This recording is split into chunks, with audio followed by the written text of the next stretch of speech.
Attention please, ladies and gentlemen. You're watching Yes.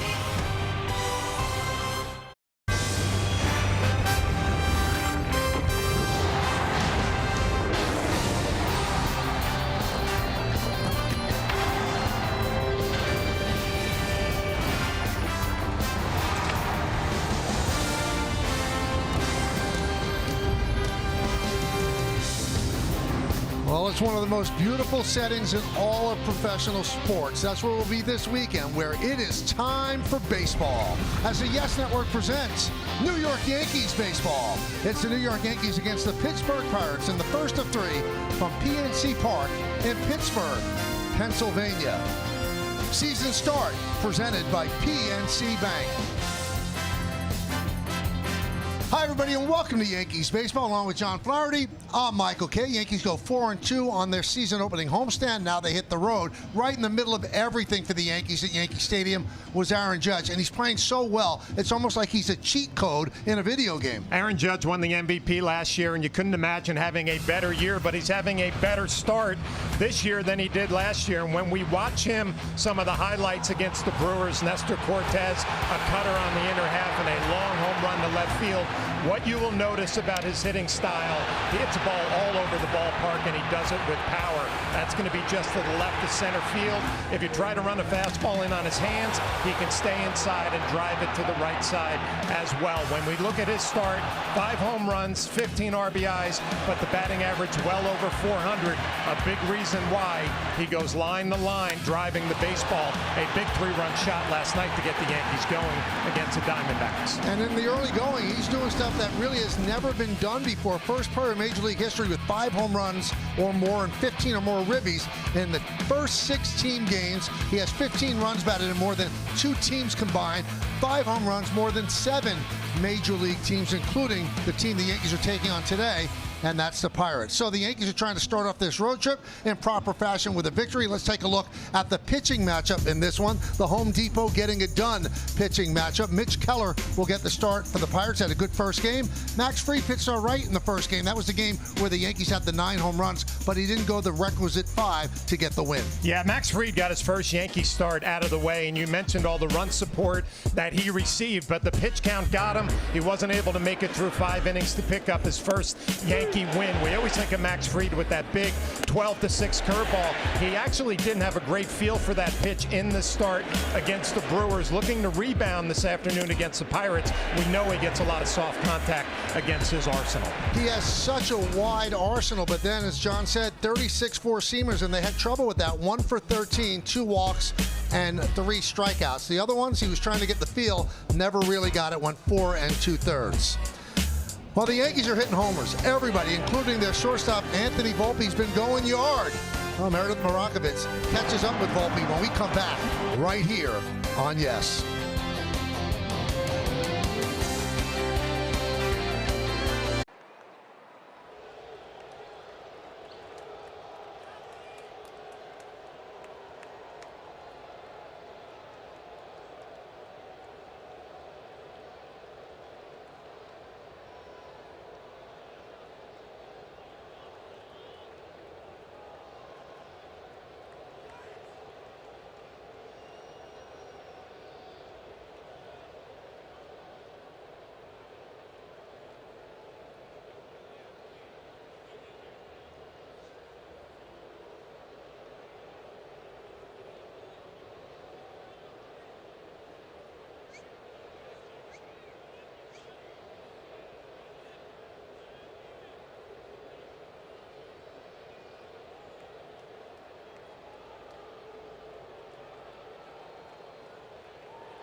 Welcome back to PNC Park for Yankees baseball on Yes. Meredith Morakovitz alongside Anthony Volpe. Anthony about to get started the first of a 3-game series with the Pirates. And this Yankees offense has been pretty hot to start the season overall. 22 home runs. What do you make of it?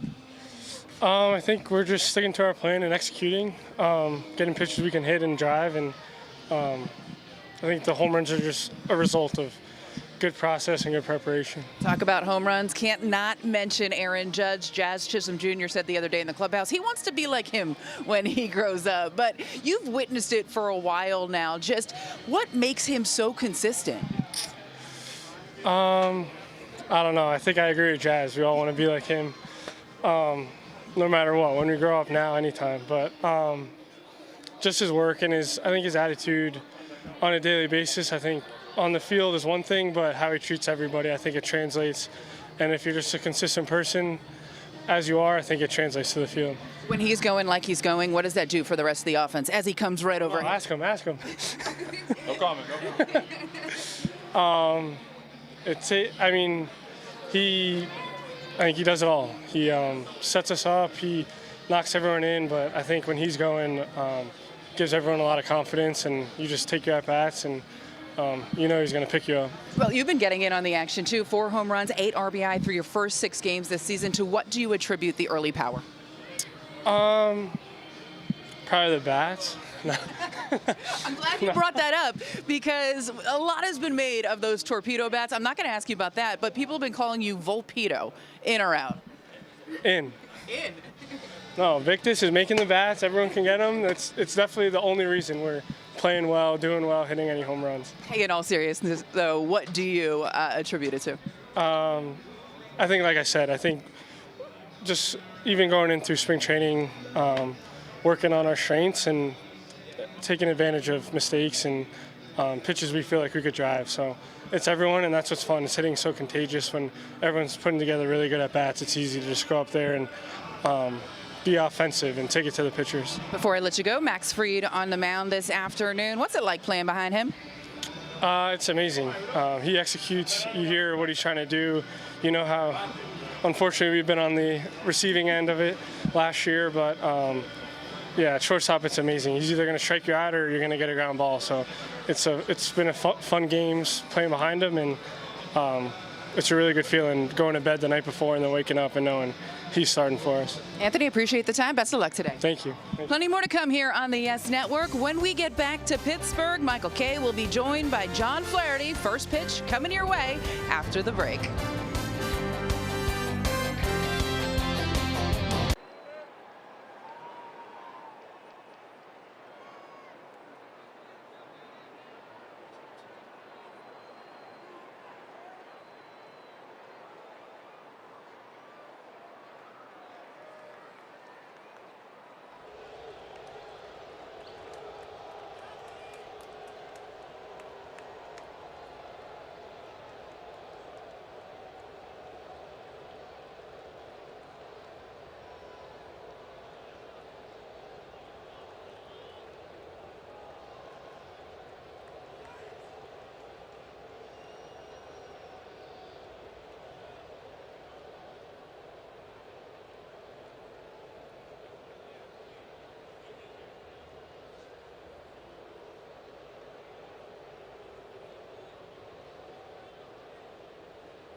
Yankees baseball on Yes is brought to you in part by Montefiore Einstein, the official hospital of the New York Yankees.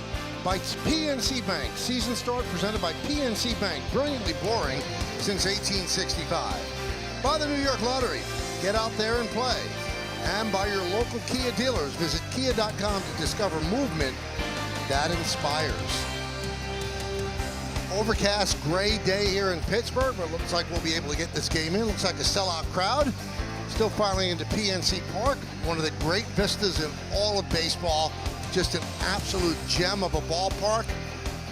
And the Pirates have not lived up to the beauty of their ballpark. They have struggled. They've struggled out of the gate, starting off at 2-5. The Yankees are 4-2. This is the home opener for the Pirates.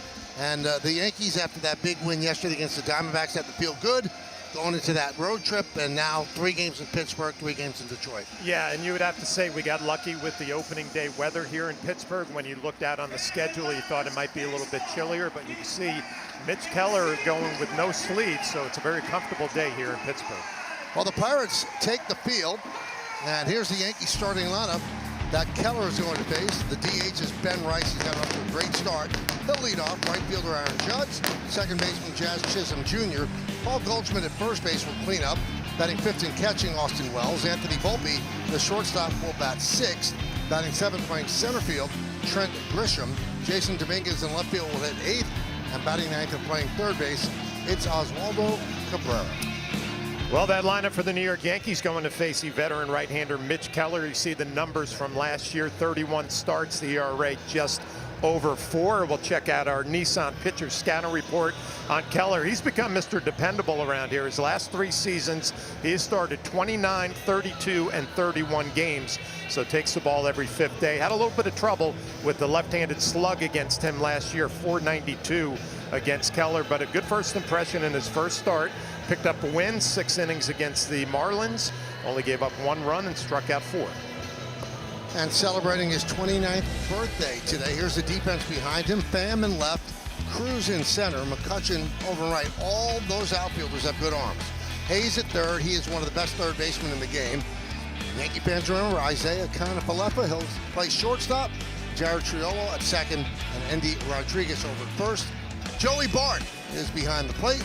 Brian Reynolds, the DH, and Mitch Keller is on the mound. Time for the keys to the game, brought to you by your local Kia dealers. Well, the Yankees have been doing early damage, especially Aaron Judge. 5 home runs, 3 of those have been in the first inning. 22 home runs for the Yankees now. That's a major league record through the first 6 games. And the Bucks, they play a speed game. 19 stolen bases already. That leads the major leagues. So Ben Rice will start it off. Rice is ready. Keller is ready.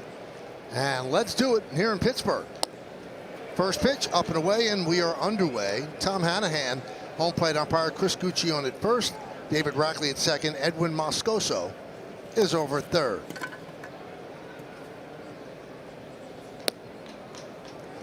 Rice has lived up to being a leadoff guy. He's reached a 9 of 19 plate appearances, a 474 on base percentage, 375 average, with 2 homers and 2 ribbies. A strike. I'll give you a little scatter report on Mitch Keller. It's pretty much fastball at about 93, 94. We'll have a little movement away from the left-handed hitter Rice, and a good sweeper slider combination for Keller. And there's a base hit for Rice to start it off. Cruz will get the ball in. Rice leads off the first with a single.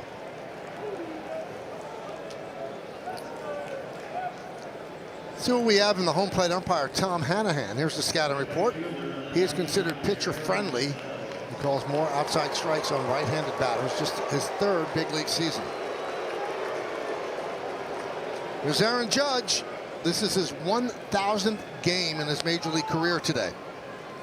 320 home runs in his career.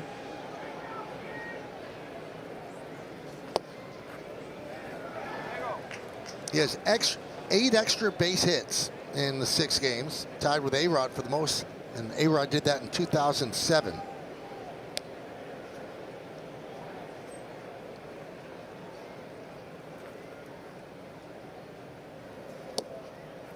Missed outside, 2-0. Players on the Yankees seem as if they're just marveling at what Judge is doing.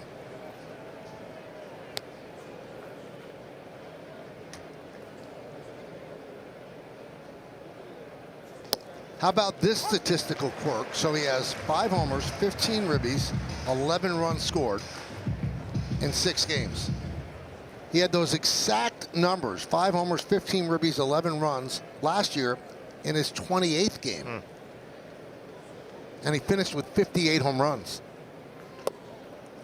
Away against Judge, 3-1. Yeah, Michael, the difference is he's not only a slugger with the power, 5 home runs, 15 RBIs. He doesn't expand out of the strike zone. He's hitting well over 400 early on, and he's put himself in a great hitter's count here, 3-1. Ball 4, so Judge reaches, and Keller in quick trouble. First and second, nobody out.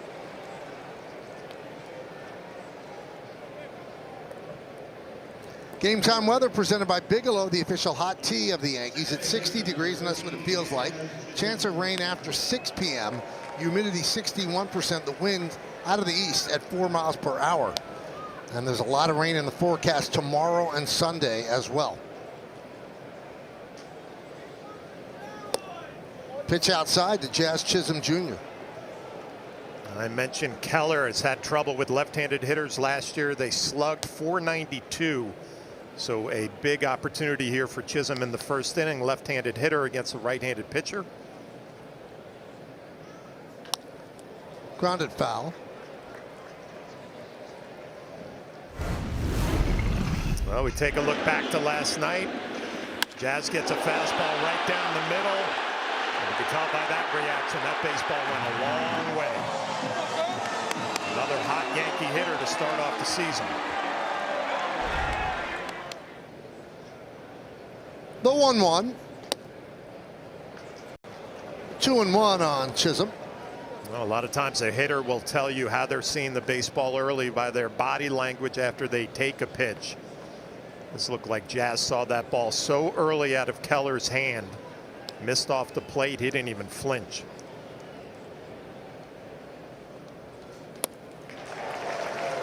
Two and two. Good slider down and in, and the fastball count. And the one thing about Keller, he has a changeup, but it's really not one of his best weapons, and maybe a reason why he struggles against left-handed hitters.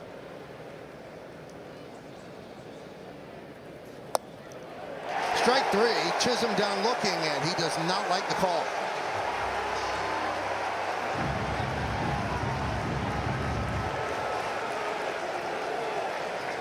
Looked like Jazz definitely had an argument there. Looked like that ball was down. Aaron Boone giving the young home plate umpire Tom Hanahan a earful. That ball's down.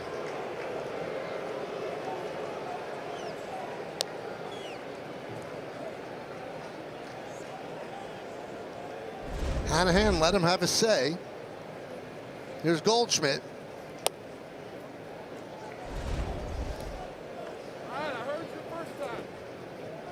It's not even close.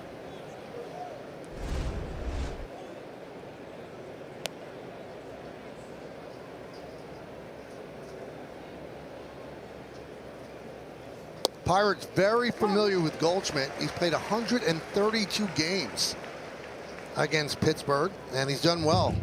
307, 407 on base percentage, 23 home runs, and 80 runs batted in. Paul is 0 for his last 8.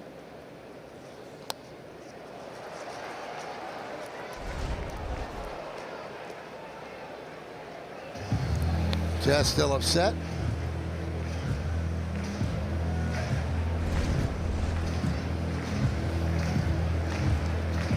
Well, this is where Goldschmidt's been such a good run producer during his career, hitting with 2 strikes, forcing the ball the other way. Runners go. They didn't even look at the runners. Double steal for Rice and Judge.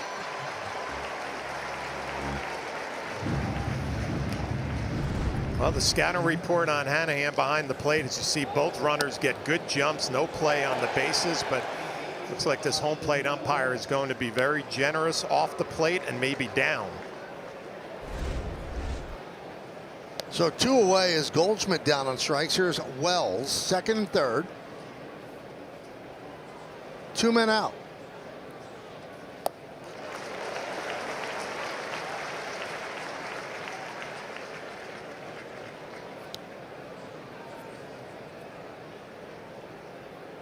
Walls had the day off yesterday. J.C. Escara caught and picked up his first big league hit, a double. 0-2. Well, it's amazing how the momentum can change. A low strike on Jazz Chisholm. Now all of a sudden Mitch Keller trying to work his way out of trouble and had a little more hop on that fastball at 97.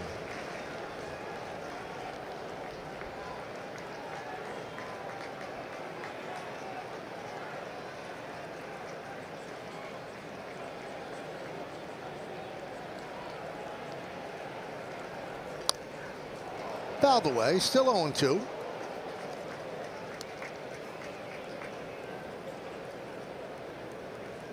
John mentioned this in the scouting report. Keller takes the ball. 29 starts, 32 starts, 31 starts last 3 seasons. Second year of a 5-year, $77 million extension. Check swing, did he go? No, said Moscoso. Talked about Keller having a good slider sweeper combination. That was a curveball, and that's a good take from Austin Wells because he doesn't throw that curveball an awful lot.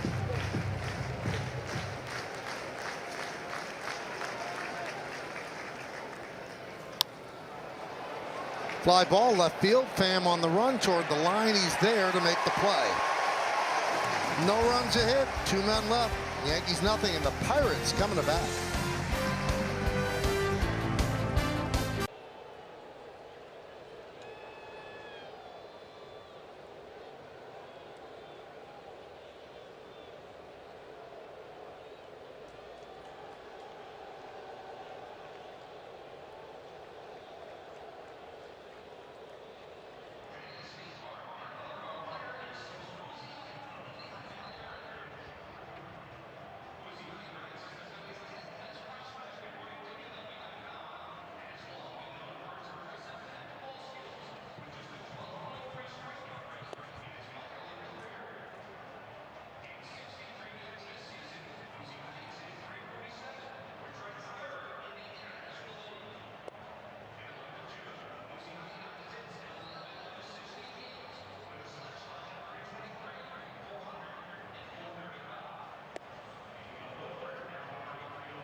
Well, the Yankees don't score in the top of the first. Now it's the Pirates' turn against Max Fried. Key Brian Hayes, Charlie Hayes' son. He's at third base leading off.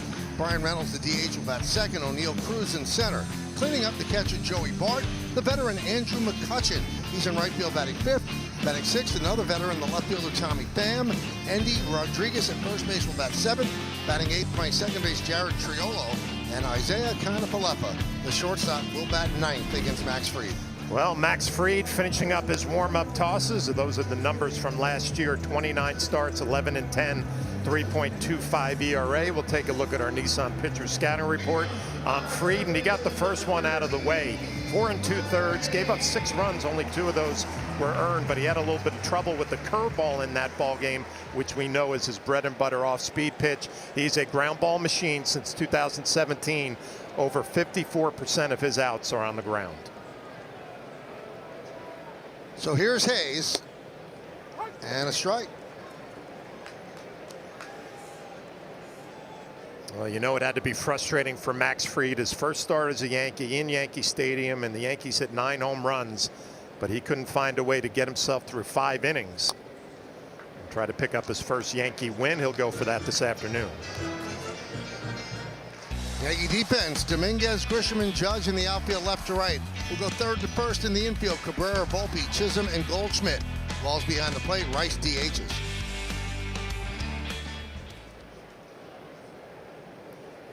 Upstairs. Fried's made 7 starts against the Pirates, 3-1, but the ERA is a little high at 4.28.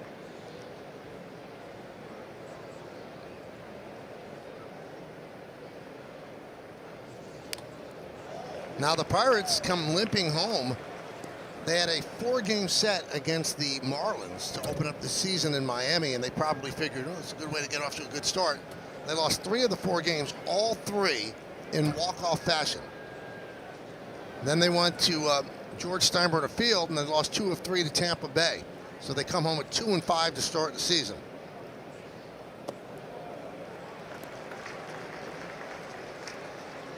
Check out the Mohegan Sun team scouting report. Well, you just went through it, Michael. A tough start to the season. You just mentioned all those walk-off losses, and run production has been a problem. Only 19 runs in 7 games, batting average under 200. They do have some young stars and some veteran leadership. Paul Skeens, O'Neill Cruz, and the veterans to go with that, Andrew McCutchen, Tommy Pham, and I would say IKF, a veteran leader on this Pittsburgh club. Driven into right field, Judge back, still back on the track, jumps, makes the play and falls to the ground but holds on. As Yankee Universe holds its breath. Yeah, you hope that Aaron Judge is all right, and this is one of the dangers when you come to a park you're not familiar with. How much room do you have when that warning track starts until you get to the wall? Aaron Judge didn't think he had that much room before the wall. Looks like he's going to be all right. Leaps expecting to land into the wall, but has a little more room before it happened.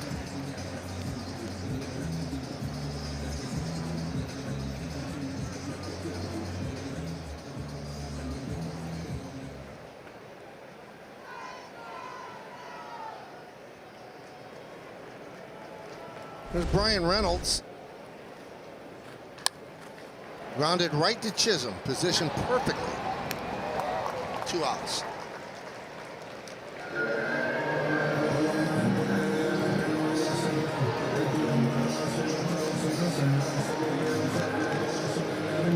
Well, the Pirates losing ways, it's just startling.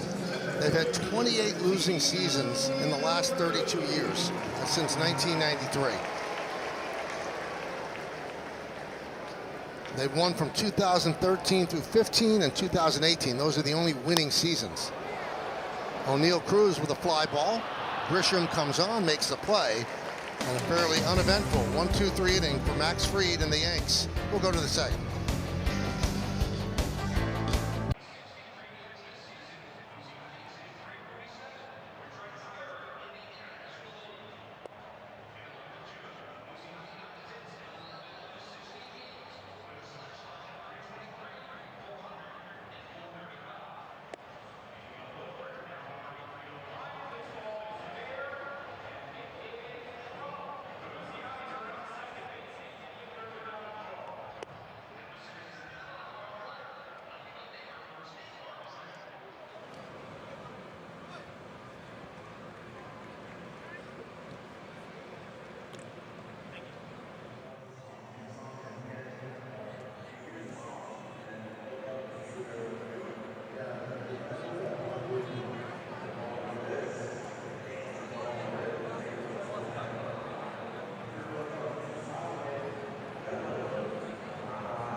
Check out FanDuel's live same-game parlay. Aaron Boone checking things out with Aaron Judge, see if he's okay. You can see Judge kind of said, I'm fine, waved him away.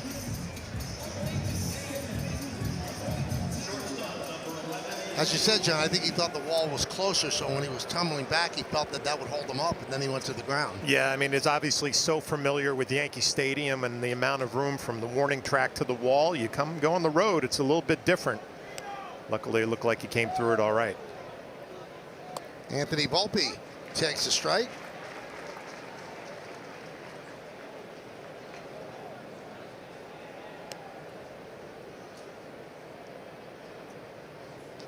Anthony has 4 home runs and 8 runs batted in.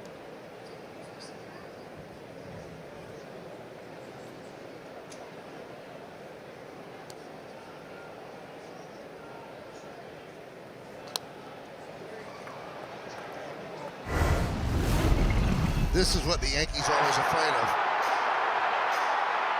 Judge in Dodger Stadium running through the wall. Really injured his toe, and it was a lost season for the Yankees once they lost him. Ground ball to second.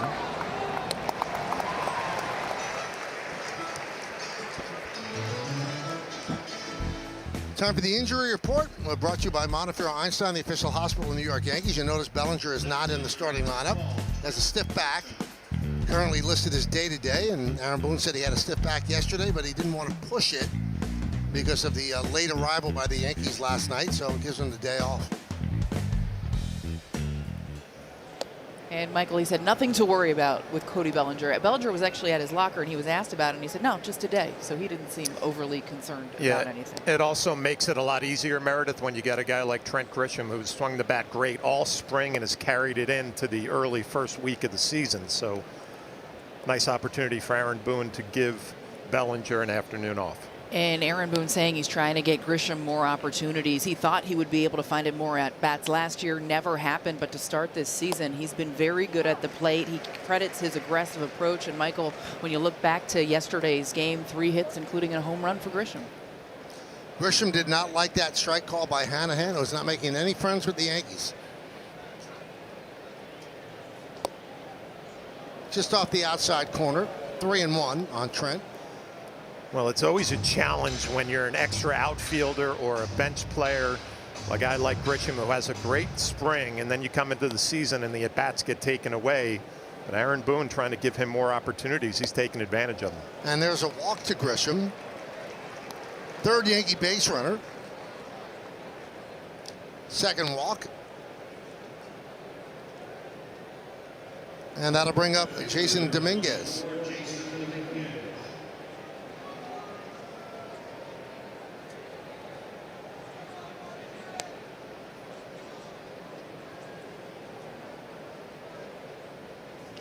Fouled away.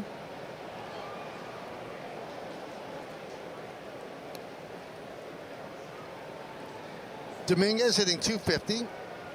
A home run, a ribby. 4 for 12 against the Diamondbacks.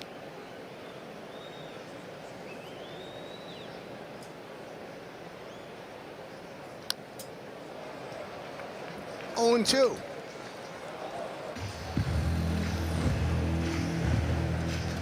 Told you the Yankees have 22 home runs. That's the record for 6 games in Major League history. In fact, it's the record for 7 games, so they don't even have to hit a home run today, and they still hold the record.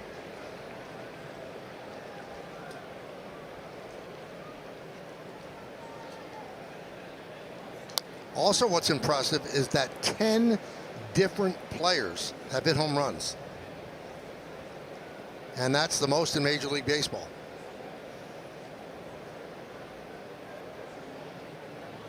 Well, they say that hitting is contagious, and obviously the way the Yankees have swung the bat early on with the power department, you feel good about them going on their first road trip. 3 in Pittsburgh, 3 in Detroit. 1-2 on Dominguez.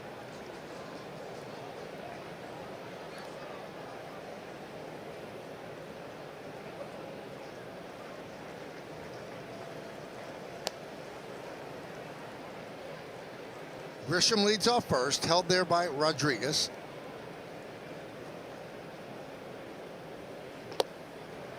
Two and two.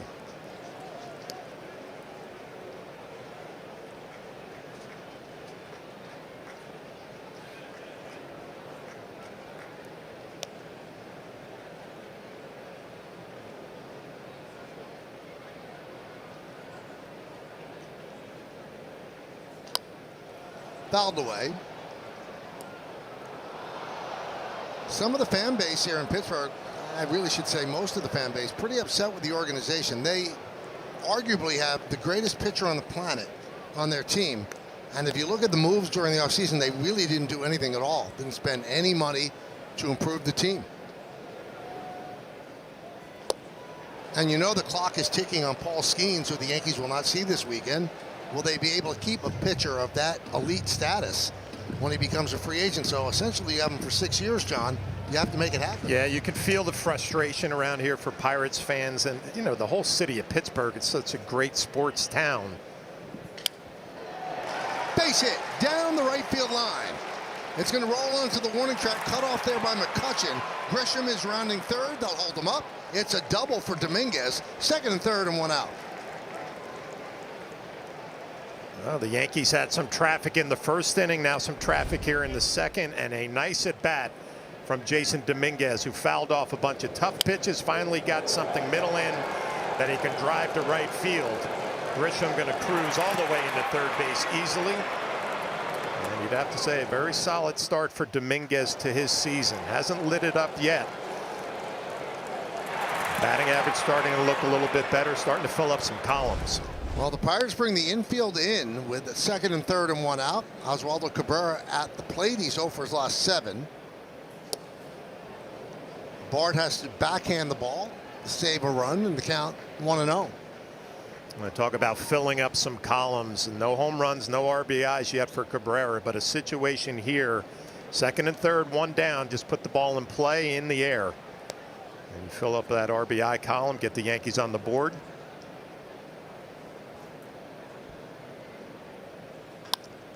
That one is looped into left center field, and it's going to get down in the base hit. 2 runs will score for the Yankees. Cabrera's going for 2, and he's in there with a 2-run double, and the Yankees have a 2-0 lead. Well, I always felt like these situational hitting at bats were just what the doctor ordered for somebody who's maybe going through a little tough stretch. Cabrera, exactly what he had to do. Get a ball up in the strike zone, get a ball up in the air, drive it the other way. Really good base running from Dominguez, who had a great read on this. You could see he takes one look, knows it's going to find some grass in left center field. Cruz can't come up with it cleanly, and Cabrera into second base. First double, and the first couple of ribbies for Cabrera. And that'll bring up Rice. Still one out. He goes around, tried to hold up, but didn't.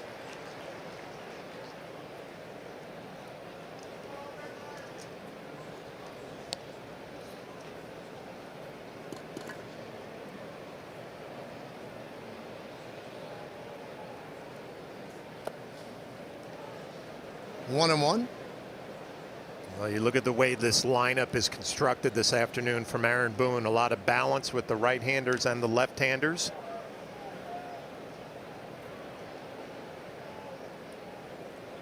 You love the way they're driving the pitch count up from Keller early on in this one. 2-1.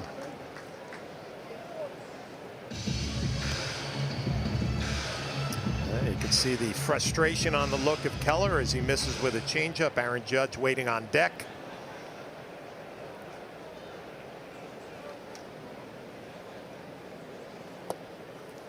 3-1 on Rice. Rice singled the center to open up the game.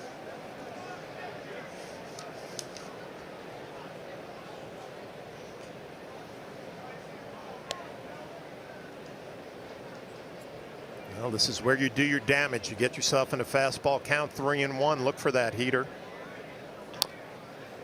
3-2.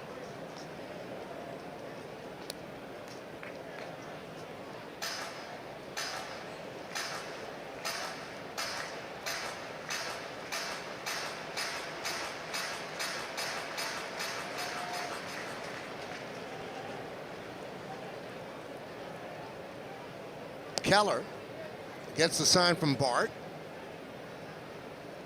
And the payoff. Another foul ball.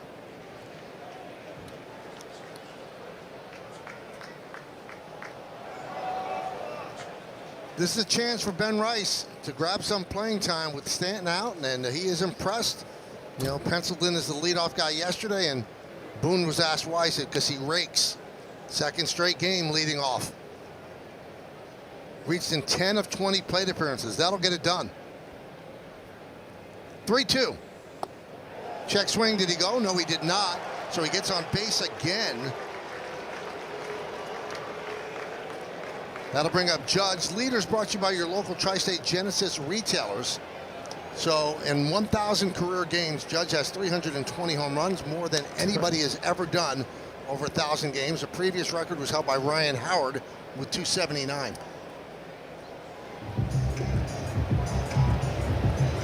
He's pretty good. Now, I know how lucky we are to watch him every day, but when you see a graphic like that and the disparity in the numbers, it's not even close. And I watch Aaron Judge hit every day, and I try to figure out as an old catcher how I would try to attack him. But you can't get in on his hands anymore like you used to when he was a younger hitter.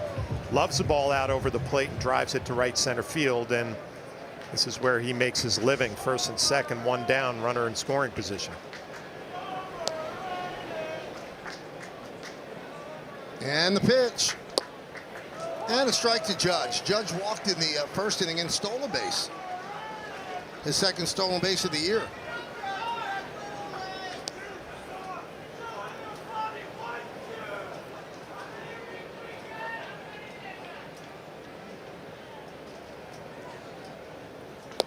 Swings through.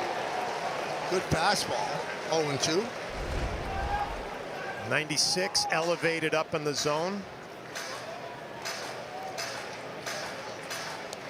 2 runs in, 2 runners on, 1 man out here in the second.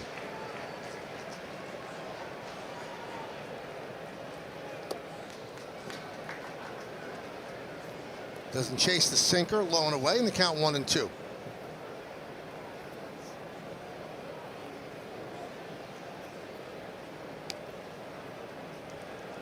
Cabrera's at second, Rice is at first.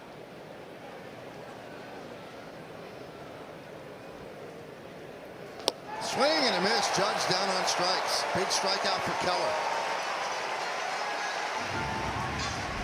Well, you got to give Keller a little bit of credit. He came right at Aaron Judge with his best fastball of the afternoon and just challenged the Yankee captain.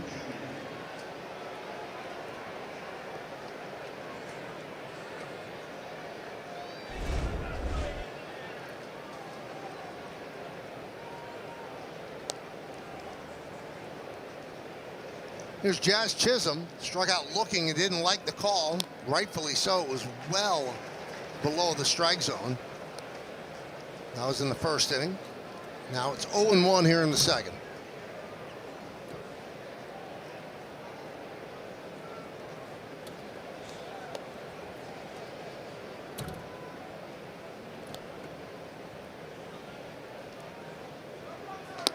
Upstairs, 1-1.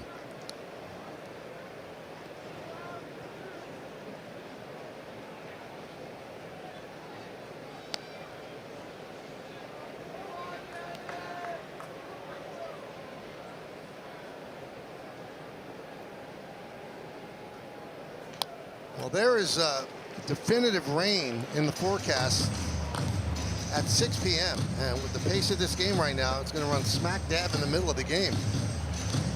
And they've got to get these games in. The only time the Yankees and the Pirates meet each other this year, and tomorrow and Sunday, there's rain all day. Hopefully they'll be able to get the old window, as they say, John. Yeah, the forecast does not look good. Rain the next couple of days, and then move on to Detroit, where it's going to be chilly.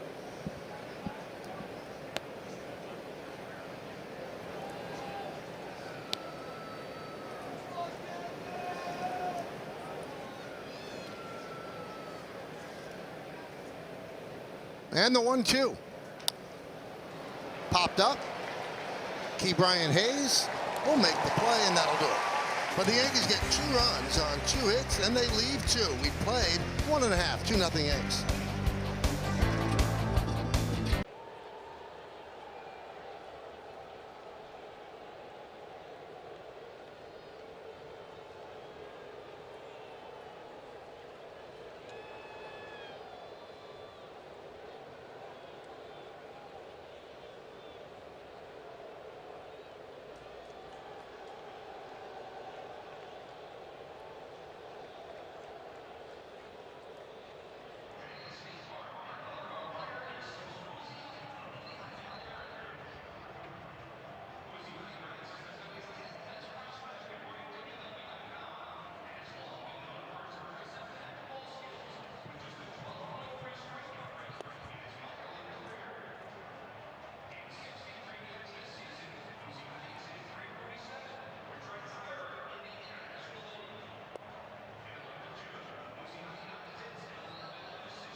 It's time for Pinstripe Pride, brought to you by Toyota, the official hybrid vehicles of the Yankees. Today's pictures of Ronnie, Ron, and Everett. They enjoyed Aaron Judge's performance during the first homestand. Why wouldn't they, right? Use the hashtag Toyota Pinstripe Pride and mention yes in pictures you post to social media to reflect your love for the Bronx Bombers. We might spotlight you in a future game.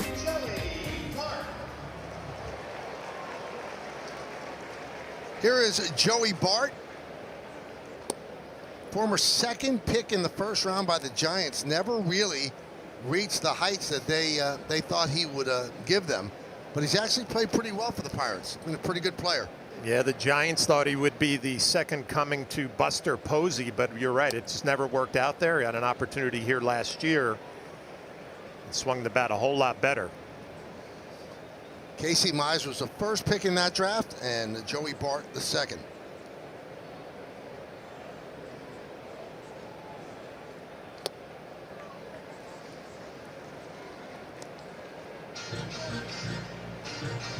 He's 28 years old. This winter we did a hot stove show, and I don't know if you remember, our producer Mike Medvin said you had to come up with what you were looking forward to in the upcoming season, and I told everybody I was looking forward to seeing this ballpark.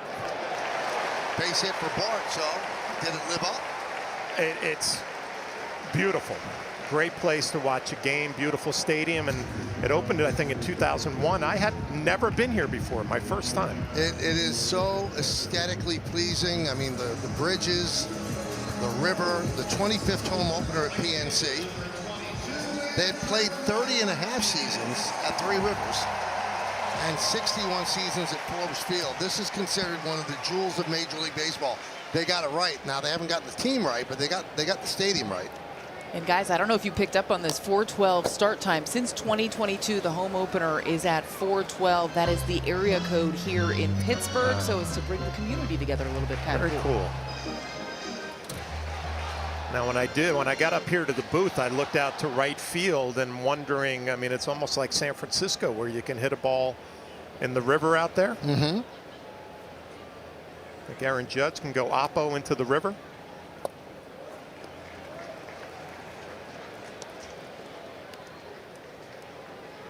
And that is the Allegheny.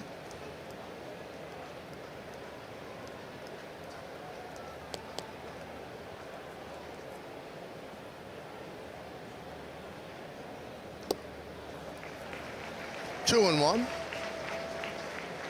McCutchen, 38 years old. This is 17th big league season.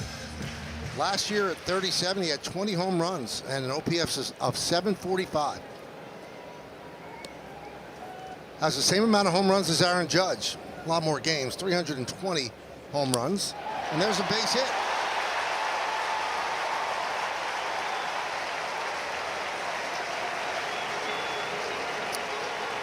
Well, we talk all the time about Max Fried, how he gets soft contact on a lot of ground balls, but he's elevating some sinkers here in the second inning. McCutchen's been doing this for a long time, laying out some line drives.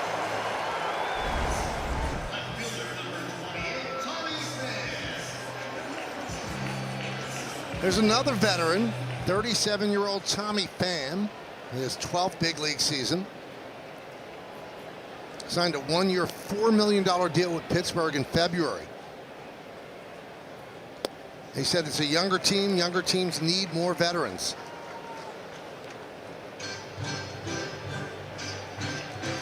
Had a wild year last year, went from the White Sox to the Cardinals to the Royals. Worked his way from a 121-loss team to a playoff team with the Royals. It's been a common theme in Tommy Pham's career. All clubs at the end of the year usually look for a veteran right-handed bat. Tommy Pham seems to be available. If you're Max Fried here, you're thinking one pitch, soft contact out on the ground, try to pick up a double play.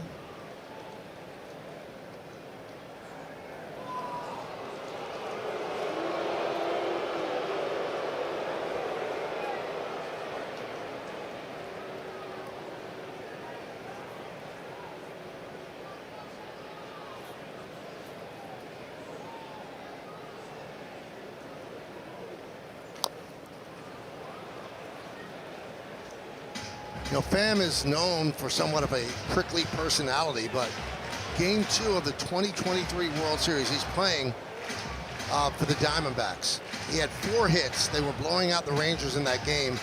Had a chance to get the first 5-for-5 game in World Series history, but he told the manager, Torey Lovullo, to pinch hit the veteran Jace Peterson so he could get a World Series at bat.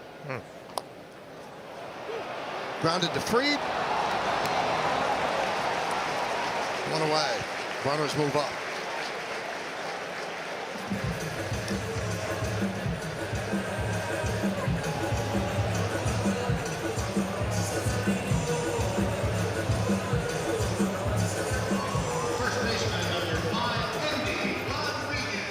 And here's Endy Rodriguez.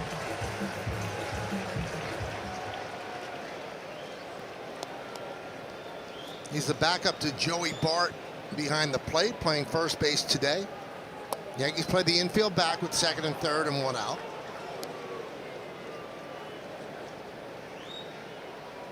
Good first pitch curveball for a strike from Max Fried, and we talked about his first outing at Yankee Stadium. Kind of lost the feel for that curveball as that afternoon moved on.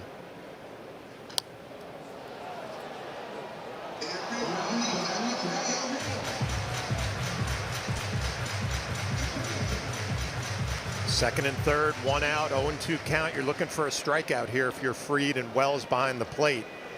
And a lot of different ways you can go. You can elevate a fastball. You can bounce a curveball. You do not have to throw a strike. I love that pitch right there. 96 up in the zone. You change the eye level of a young hitter. And it also sets up that 12-6 curveball down if you want to go to it.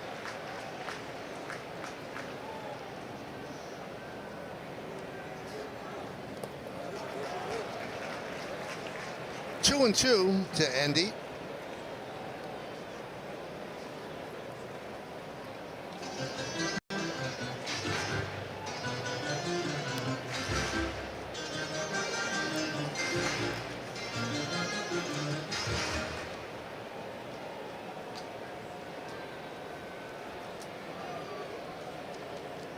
Second and third.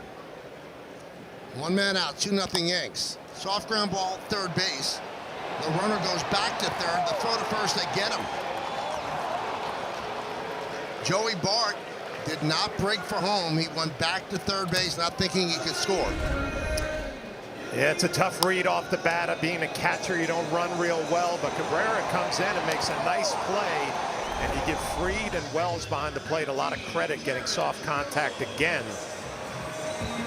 Fried trying to work his way out of trouble.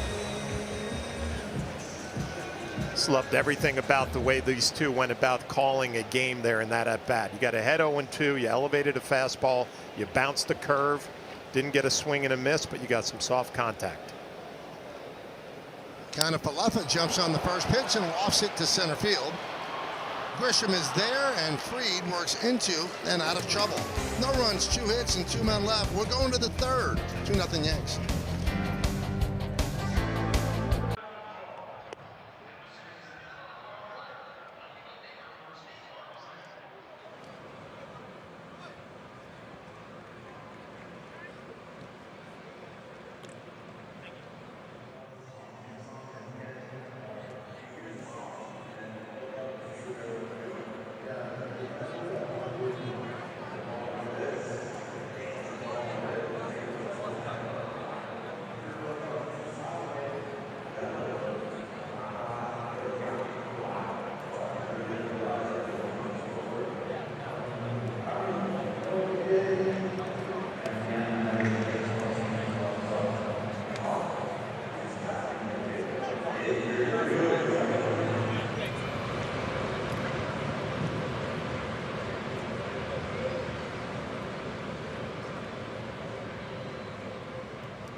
Out of market game live or on demand, plus stream MLB Network 24/7 for the entire season. Blackout and other restrictions apply. Visit MLB.tv for details. We have a new left fielder taking over for Pham, and left is Alexander Canario. We'll see what happened with Pham. Here's Goldschmidt to start off the third. First pitch up and in, 1-0. Now, if you are keeping score at home, they have changed the double that Cabrera had in the second to a single. And he went to second on the E8. He still gets the 2 ribbies, but it's a single and not a double.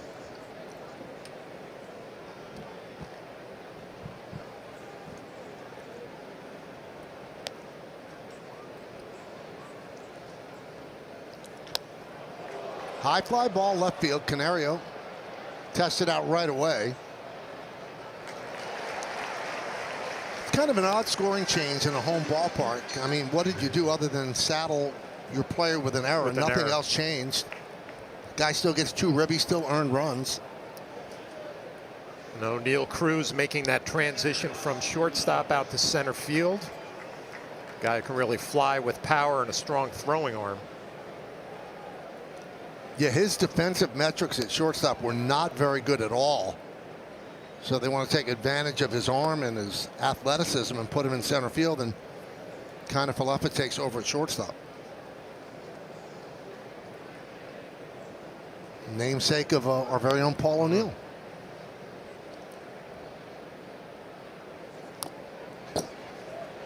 But with 1 fewer L. How was Paul doing? He spent 6 days with him. He was on the top of his game, really was. He was very happy when there was pizza. And pizza? Yeah. Ground ball to second. 2 away. That's what Keller's looking for, an easy 1-2-3 inning. Try to get that pitch count under control a little bit more. That's 63 pitches already. The bullpen will be a factor for the Pirates. 4 left-handed pitchers in that bullpen for Pittsburgh.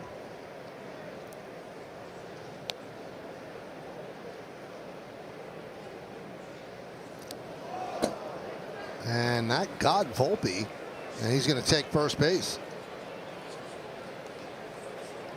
Fortunately for him, he got grazed, didn't get hit flush. Well, flush enough. Yeah.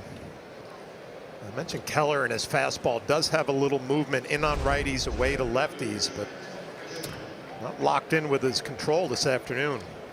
Looks like Volpe's uncomfortable.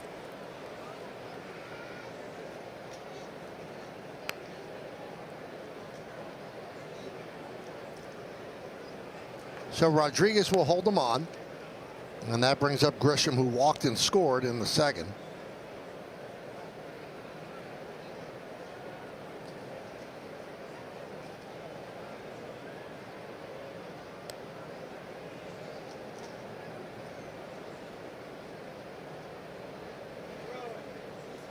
Up the middle, and right there is IKF. He boots the ball, and that allows Grisham to reach.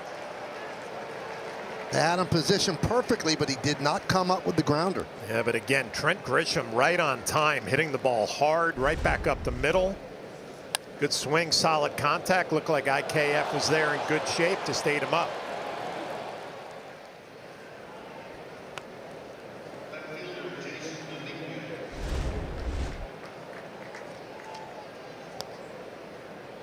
Scored a single, not an E6. How about that? Here's Dominguez, doubled his last time up. Well, this has become a trait that the Yankee fans will be happy about their lineup. It creates a lot of traffic. First and second, 2 down. You have base runners all over the place the first 3 innings in this one.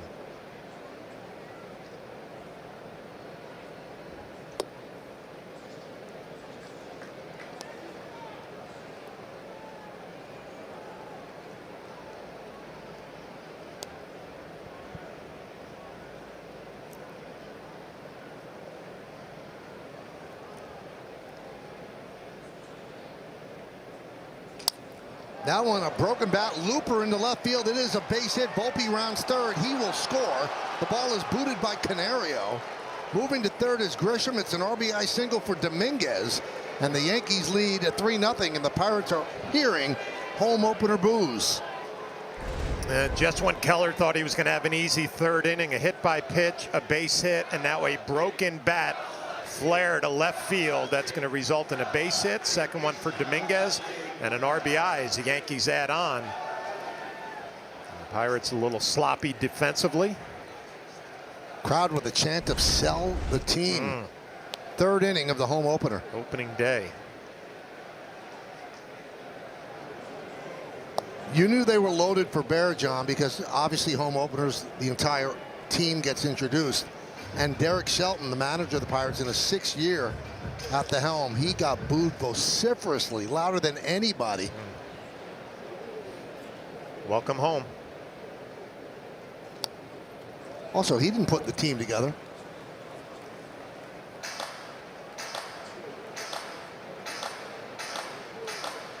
I don't know if you saw before the game, too. They had a plane flying around with the banner saying sell the team.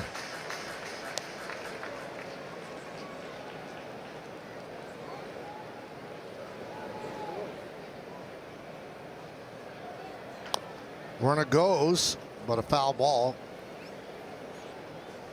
Speaking of aircraft, they had a rendition of God Bless America and the national anthem, and they had a flyover with military helicopters, and that's about as close to the ballpark. I mean, John and I looked at each other like, is this supposed to be happening? Right in the booth. Yeah.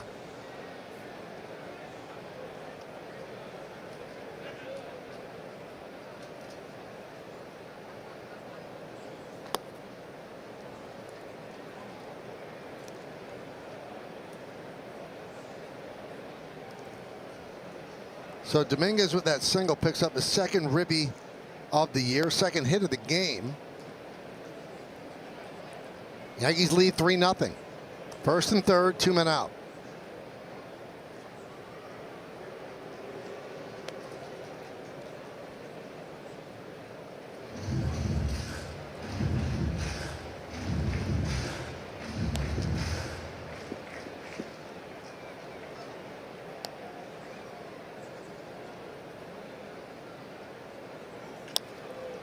Popped up, shallow left again. Canario coming on.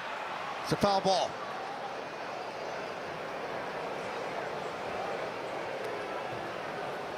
Well, Canario takes over for Tommy Pham, and he gets tested right away in the third inning, covering a lot of ground just out of his reach.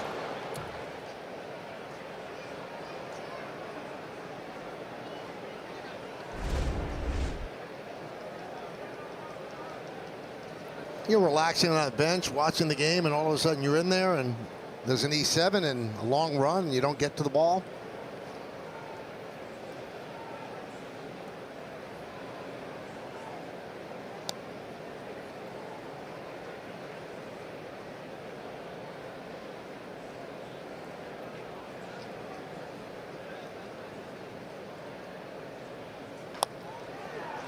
That's a base hit through the left side of the infield.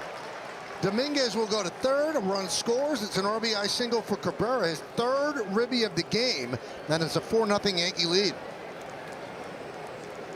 Well, Keller has to be thinking to himself, what's going on here in the third inning? A couple of quick outs and then some soft contact.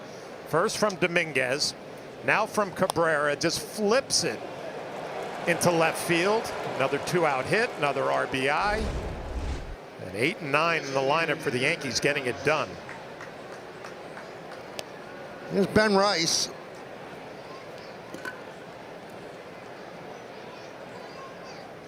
When did you notice, John? The Yankees have been going first to third a lot, but Dominguez, just his body type does not tell you that he's fast. He is really, really fast. He moves.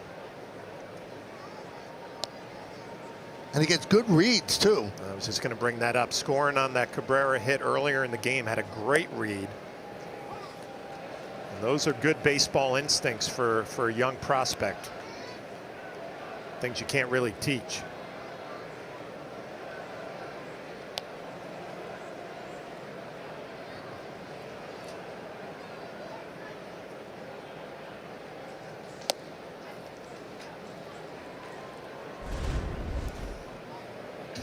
Good jump, trying to steal a bag with 2 outs, and then reads it into left field, and the ability to kick it into another gear.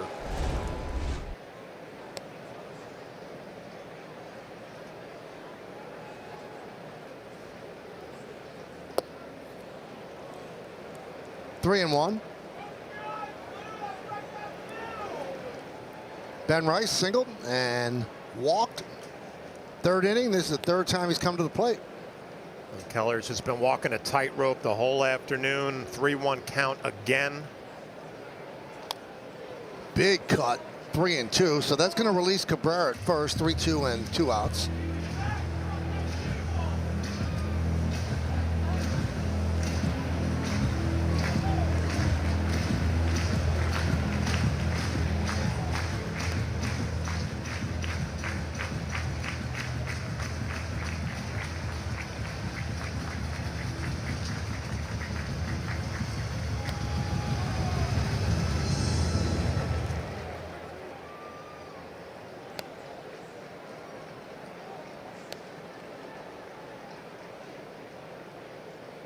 And the payoff.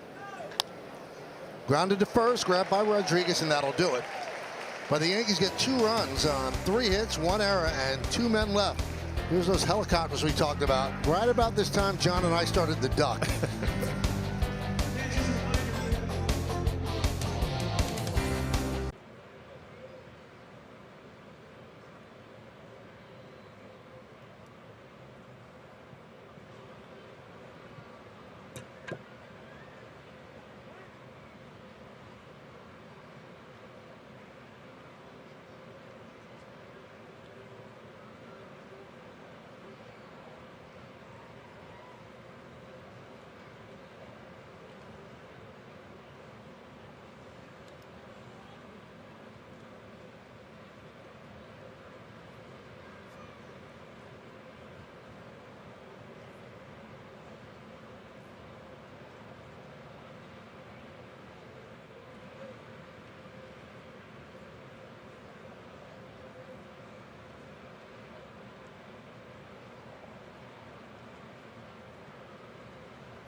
At PNC. IKF leads off. And the first pitch is a ball from Fried. Yankees to give him a 4-0 lead. He certainly had offensive support in his first start, 9 home runs.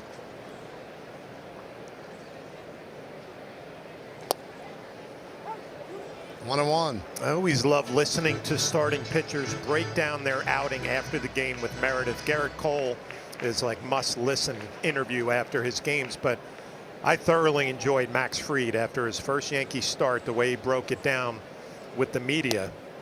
Wasn't able to get through 5 innings and said, I didn't deserve the opportunity to go 5. I didn't pitch well enough to do it. 94 pitches, elevated my pitch count, and he had no problem being taken out of that game. I think his post-game interviews with Meredith and the media are going to be must-listen. 2-2.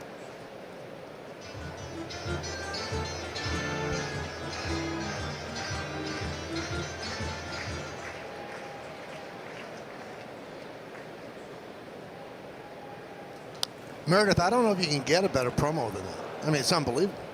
I had to pay him to say that, Michael. I don't know if you know that. No. Thank you. You know, I think to your point, in that one, he was so irritated by the play he didn't make at first base. It was kind of beating him up a little bit, and he just kind of kept reiterating that. Also, the 2 walks he was not pleased with.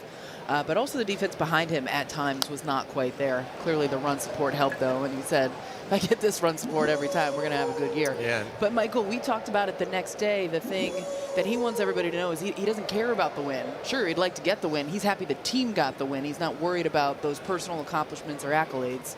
He's just looking forward to a good season as a Yankee. Fly ball, right center. Grisham drifts over. Let's take a look at his arsenal from his last start on StatCast 3D by Google Cloud. Yeah, the 94 pitches, 36 four-seamers, sinker, changeup, sweeper, curveball, slider, cutter. It's a lot to handle.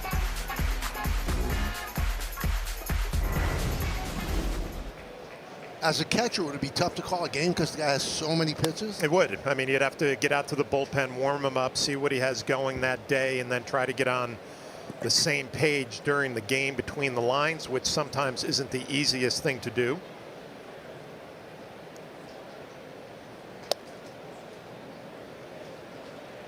Yeah, that registered as a four-seam fastball, but it looks to me like it has a little bit of cut in on the hands of the right-handed hitters.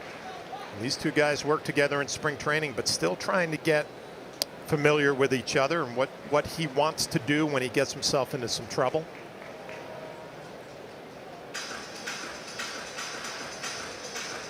Three 3-0 on Key Brian Hayes.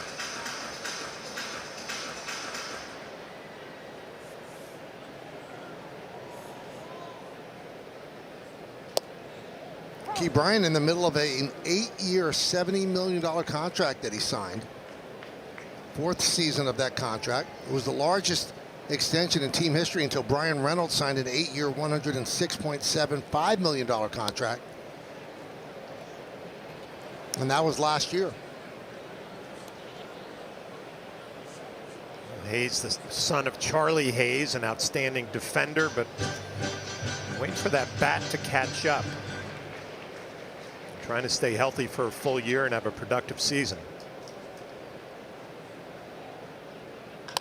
That one is cracked to left field. Going back, Dominguez, and he makes the play. A lot of room out there in left center field here at PNC. Good job by Max Fried getting back into the count, getting some contact with a 4-run lead. Last thing you want to do is start issuing some walks. Force contact, take your chances.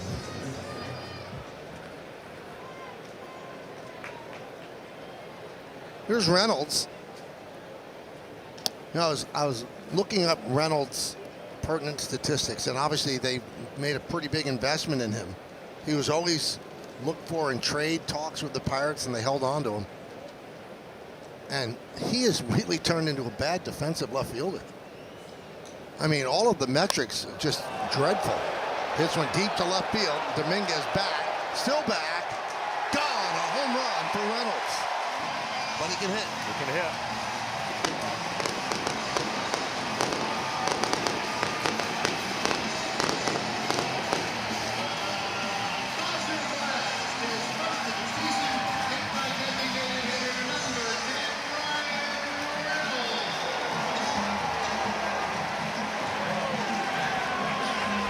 Well, they say the solo shots will not beat you. You have a 4-run lead, a get-me-over curveball, and Reynolds was all over it.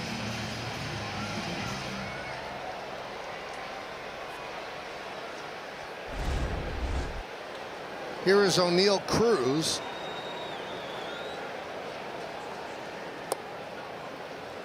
One and 0.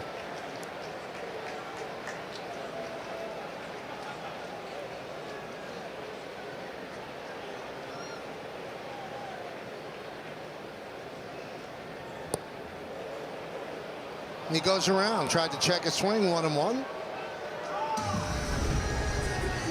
Take a look from the side.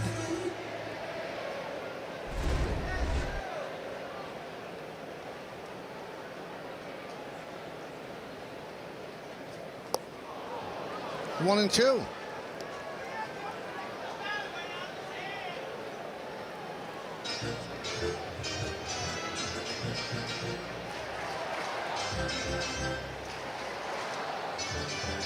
O'Neill Started at shortstop last year, made 24 errors, and then they transitioned him to center field. He has a great arm. Average throws are 99 miles an hour.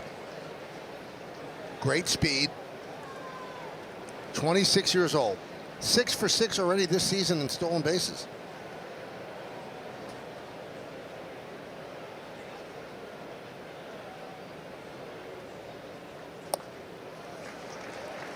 Three and two. Be interesting if he gets on, because Fried has a great move and O'Neill wants to run. You see the rankings last year: bat speed, exit velo, arm strength.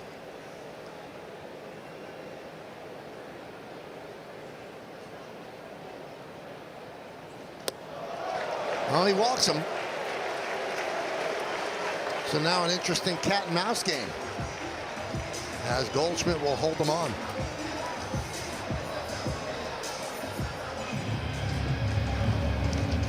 Well, the Pirates definitely play that speed game. 19 stolen bases this year already. That leads the major leagues. It'll be a challenge for Fried and Wells behind the plate, with the Cruz at first. Meeting at the mound, the whole infield out there.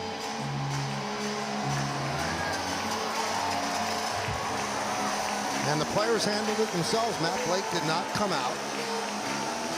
Just gave Fried a little bit of a breather after the home run by Reynolds and the walk to Cruz.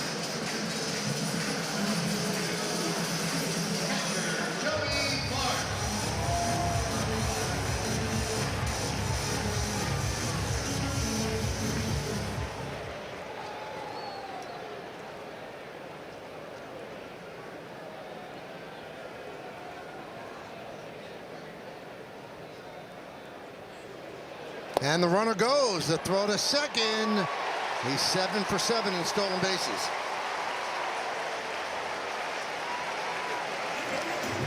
Took off on the first pitch. Yeah, gets a decent jump, just outruns the baseball. Wells, an accurate throw. Just too much speed there for O'Neill Cruz. 7 for 7 in the early season.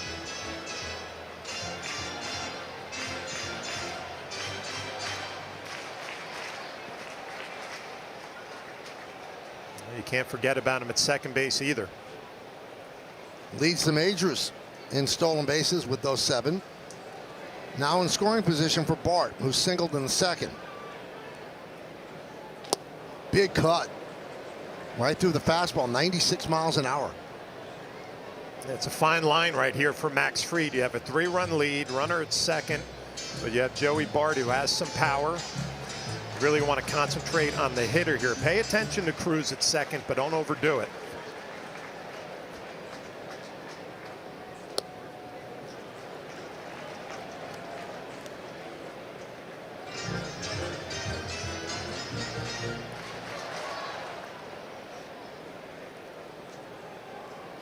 .51 pitches for Fried. 2 outs into the third.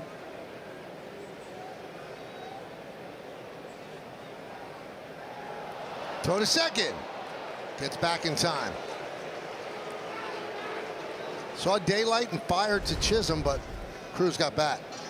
Yep, took an opportunity. But again, the focus really needs to be on Joey Bart here. 1-2 count, try to put him away.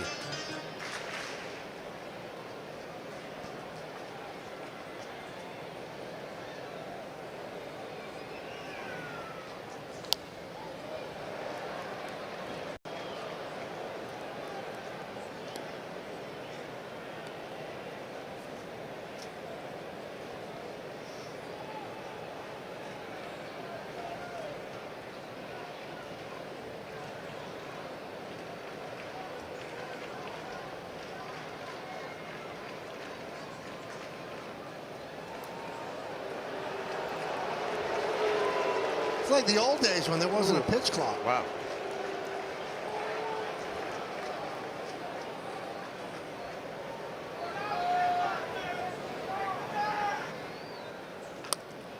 Grounded foul.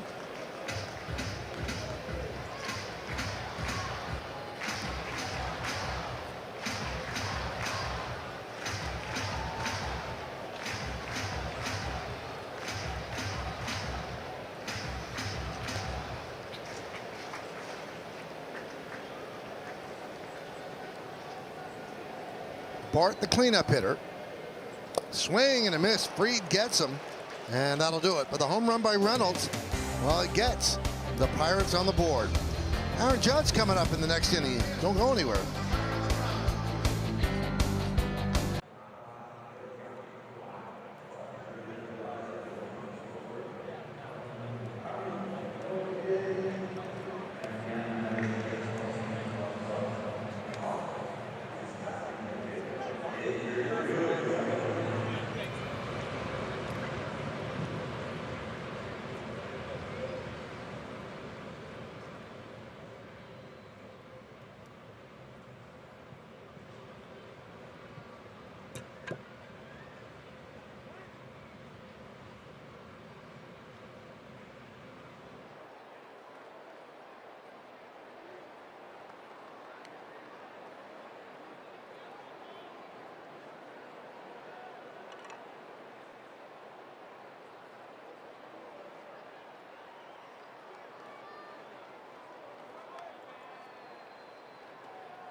And the Pirates play the second game of the series here in Pittsburgh. Coverage will begin at 3 with Audi batting practice and then the pregame. Then first pitch will be just after 4 on Yes and the Gotham Sports app. Yankees lead 4-1.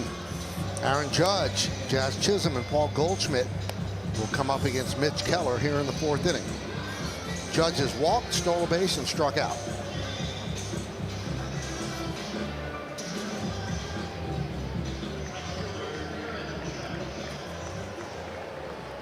Yankees have 6 hits, Pirates have 3 hits, but 2 errors.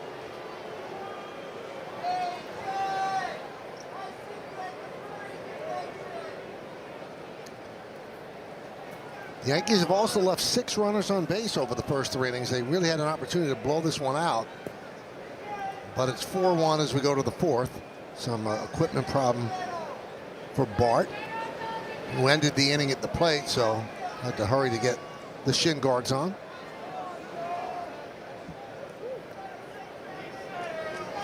Now we're good.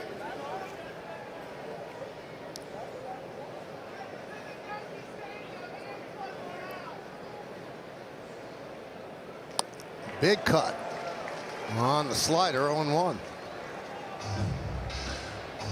I think back to Aaron Judge's last at bat. Keller came right at him with some good fastballs.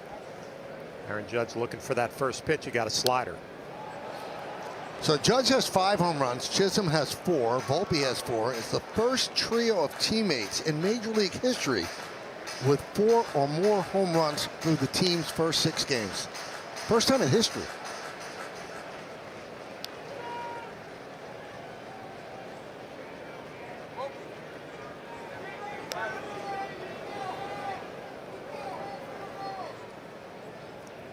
They sit atop the leaderboard in the American League, the 3 of them.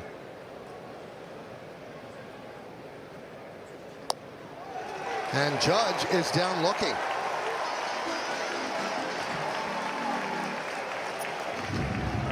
You can see not much of an argument there from Aaron Judge, and you look at where this pitch is located. Bart does a good job bringing it back to the strike zone, gets a call.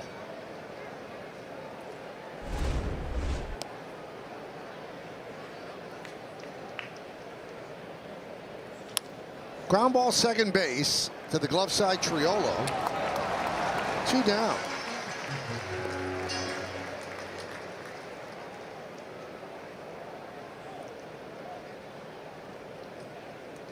Hexclad, cooking up something special. Join the hybrid revolution at hexclad.com.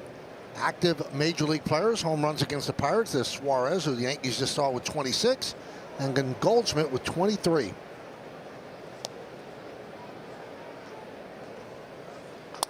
Lined and a base hit for Goldschmidt. That breaks an 0 for 10 slide for Paul. A 2-out single here in the fourth. Well, it's been a common theme early on this year and in today's game. Yankees just do not go down quietly. 2-out hitting, broken bat, line drive into left field.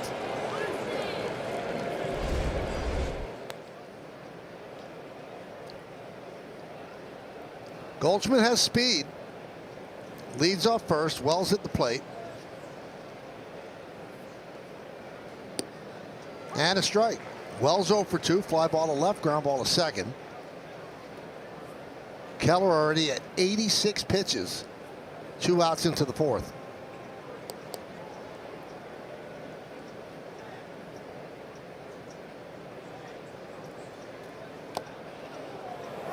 And that clipped. Wells on the way by. Second hit batter. Volpe and now Wells.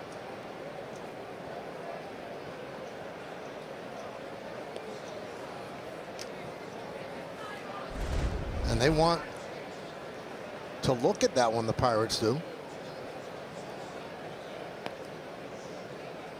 You can see Austin reacts pretty much immediately like it clipped his hand. Pittsburgh is challenging the call of hit by pitch.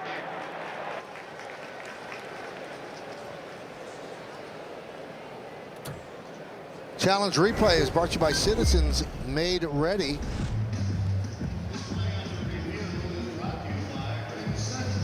Well, there's not enough there to overturn anything. And also, I mean, Wells might be the greatest actor of all time. He keeps looking at his hand. You can't act that quickly either. It definitely got that hand, the right hand.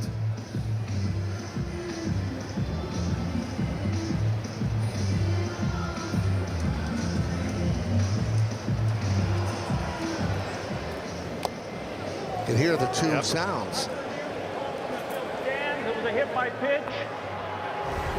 Runner will take first base. Pittsburgh is out of challenges. I mean, you really wonder why you would make that challenge in the fourth inning. You've just lost your challenge, and there was nothing that you saw in that replay that would tell you that he didn't get hit. It's a bad challenge. Bad challenge. You look at the video, evidence is there, but I go with Austin Wells, and his reaction immediately began shaking that hand. As Anthony Volpe, he was hit in the third inning, later came around to score. And a strike from Keller. Michael, you mentioned this earlier. It feels like the Yankees have had opportunities just to blow this game wide open. And Keller, with that pitch count getting up there close to 90, he's one big swing away from his afternoon being over.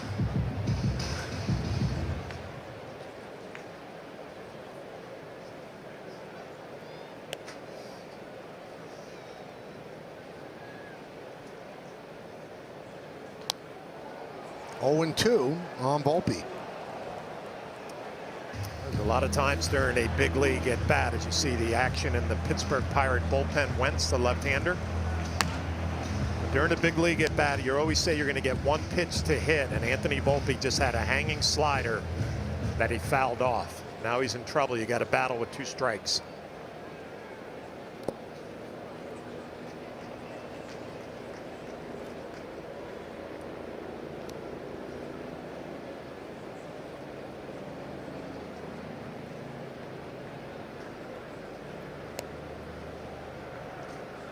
Goldschmidt at second. Wells is at first. 2 men out. Yankees lead 4-1. We're in the fourth.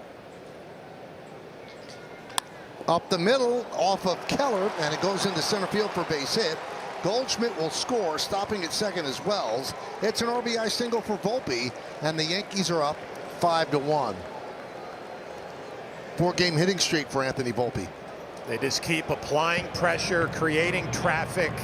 Again, 2 quick outs here in the fourth inning, in the Yankees with a 2-out hit from Goldschmidt, hit by pitch of Wells, and Anthony Volpe doing a nice job hitting with 2 strikes, hard right back up the middle.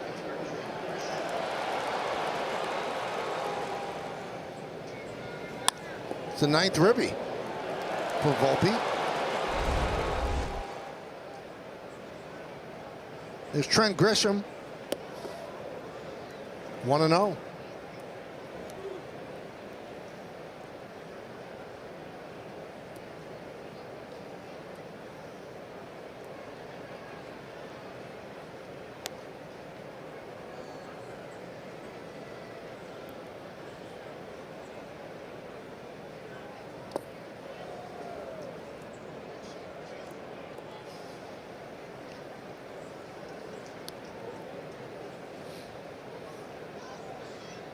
Two 2-0 on Grisham. Walked in an infield single. Has 2 runs scored already.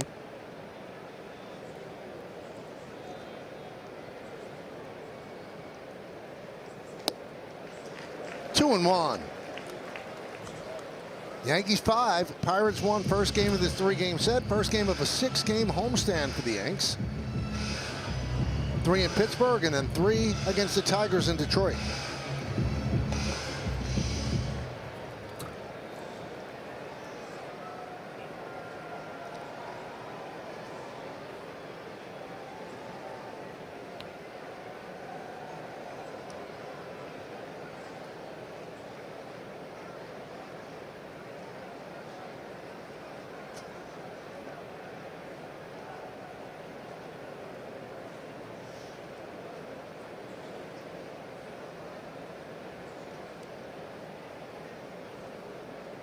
Keller deals. Fouls out the changeup. 95 pitches for Mitch Keller. He is not having, at this point, the happiest of birthdays. He's 29 years old today.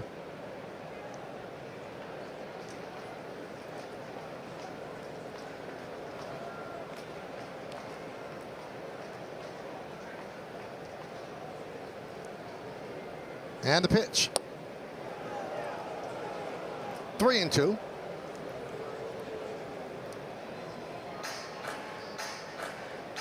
Just get the word that Tommy Pham left the game today because of illness.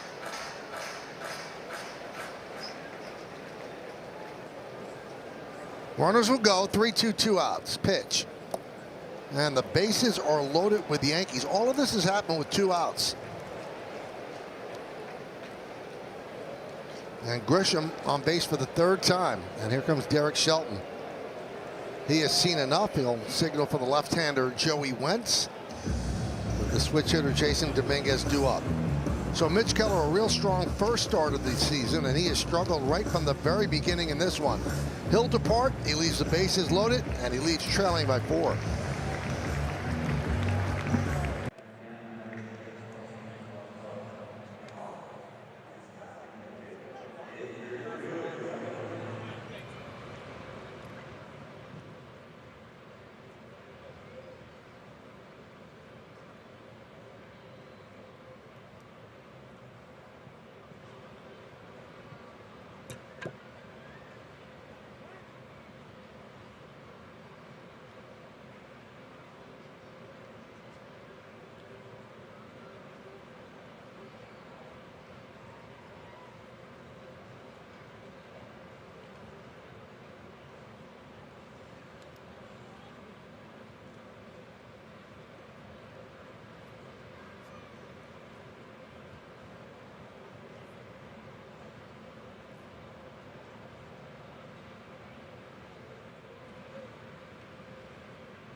Yankees baseball on Yes is brought to you in part by Untuckit. Find the perfect fit today at untuckit.com or more than 80 stores worldwide. By Mohegan Sun, something's always happening at Mohegan. And by Nissan. At Nissan, We make cars that thrill. Experience the thrill for yourself today. Shop NissanUSA.com. Some of the greats that have played for the Pirates and the Yanks. Joey Wentz inherits a sweaty situation here. Yankees have the bases loaded with 2 men out. The 4th game for Wentz.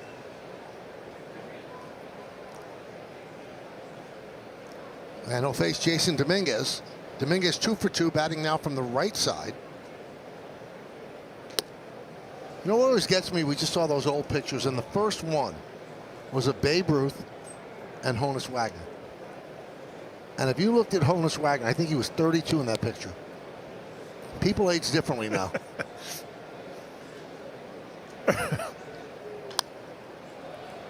Honus wasn't doing the cold plunge. And no, I don't think so. The organic food. I mean, that's 32 right there. And Babe didn't exactly look like a youngster either.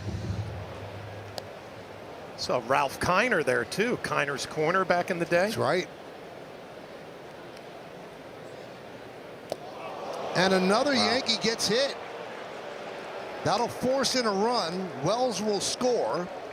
Dominguez picks up another RBI, and the Yankees are now up 6-1.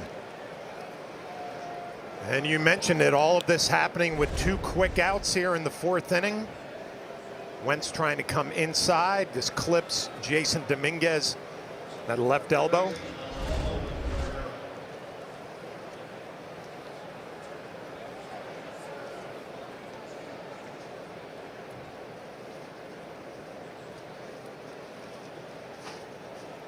So here's Cabrera batting from the right side against the lefty Wentz.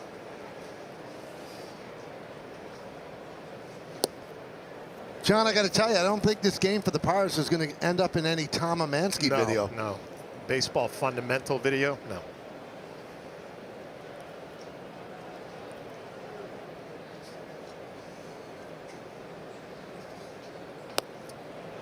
Not even close. Those Pirate fans that were frustrated even before the first pitch. Now the home opener. 6 runs in already. Cabrera looking to have a big afternoon. Already 2 for 2. 3 RBIs.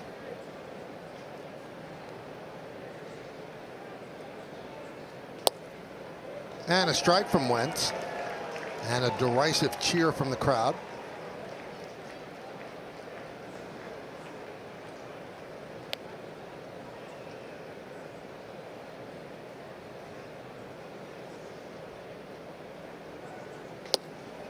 Three and one pitch away from forcing in another run.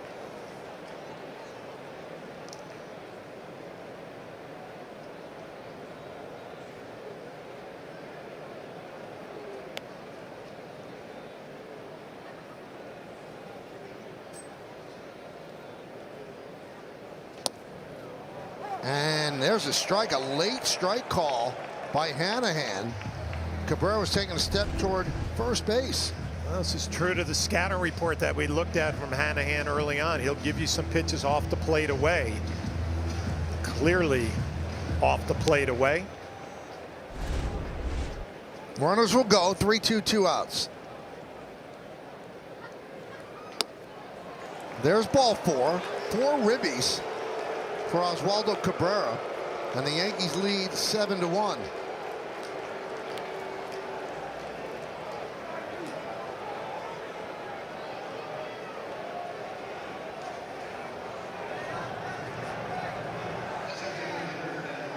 Well, this will be the 9th Yankee to come to the plate.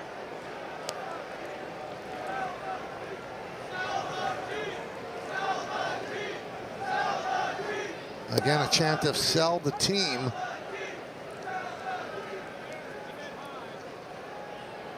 Grisham at third, Dominguez at second, Cabrera at first.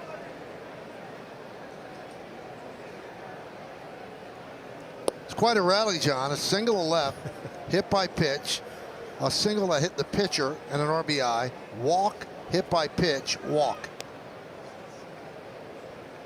All with 2 outs.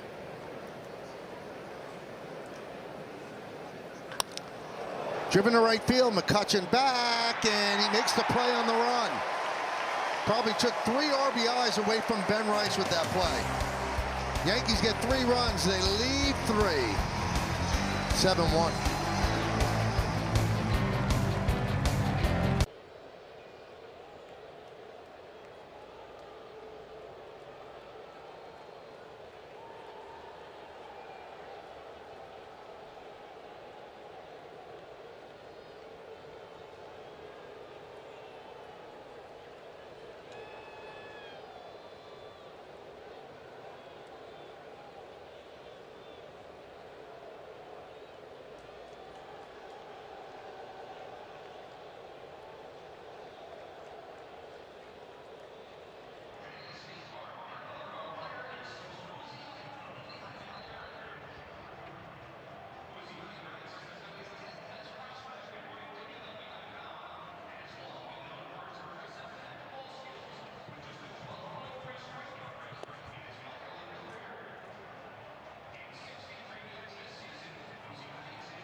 Tri-State Cadillac scoreboard. Yankees up 7-1, bottom of the 4th inning here in Pittsburgh.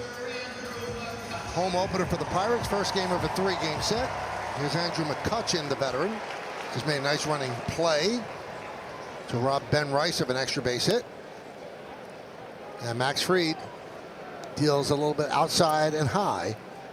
1-0. Once again, Max Fried getting a lot of offensive support, and he has not been Max Fried sharp in the first 2 games. Done just enough to obviously be somewhat effective, but certainly not as sharp as he could be. Yeah, both games very similar in the fact that he spent a lot of time in the dugout waiting to get back out on the mound. Line to left field, that is off the glove of Dominguez for a base hit. So McCutchen 2 for 2. A couple of hard hit line drives to left field. Aaron Boone and the rest of the coaching staff going to be evaluating Jason Dominguez out in left field. Can't come up with it clean, keeps it in front.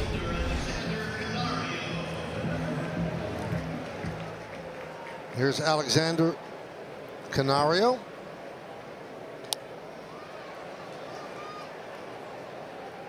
Again, I think back to that post-game interview from Max Fried after his first appearance as a Yankee. Said, I couldn't really get in a rhythm.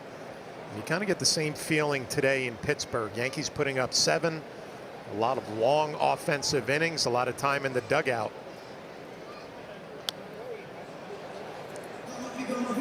Now, a lot of the ballparks have mounds behind the dugout. How long would an inning have to go before a pitcher would go say, I better throw some? Yeah, I would say it's probably pretty unusual because you don't know how the rest of it's going to play out with pitch count and all of that. But I mean, you could get on a bike, you could maybe toss a few.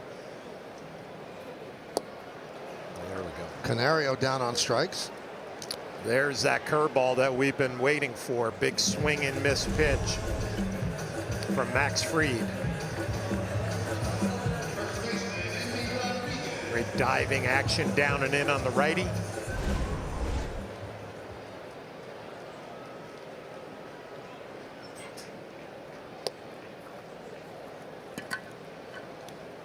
One and 0 on Endy.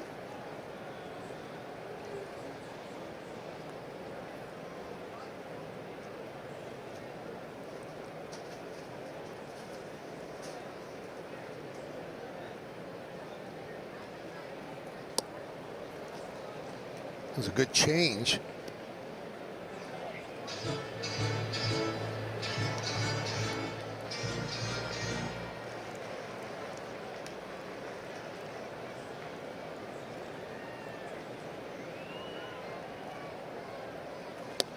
Big cut, 1-2. Rodriguez grounded to third. That was in the second. We're in the bottom of the fourth inning. It's 7-1 Yankees. And the Yankees have put a 7 spot on the board without a home run today.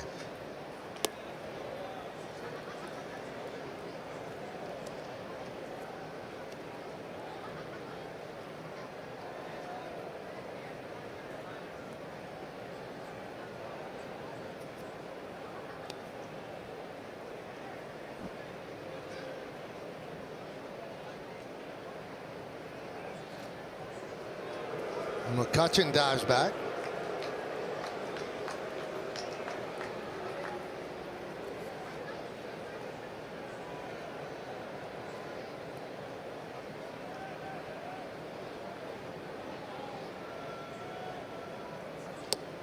Strike 3. Rodriguez down looking. Hey, it's time to name that Yankee, brought to you by Prevagen, made for your brain.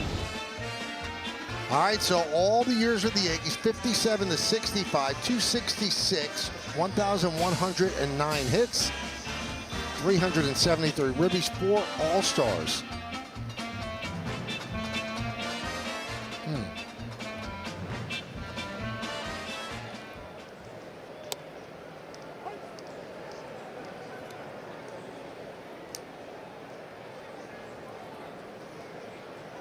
The connection to this game is he played in the World Series, Yankees against Pittsburgh in 1960.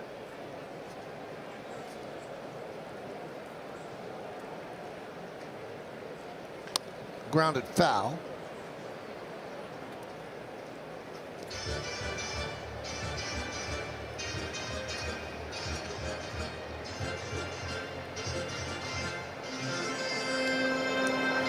Seems like a very different name, that Yankee. Only one team. Numbers aren't unbelievable. Well, you've heard the rumors, right? The guys who put it together have given up.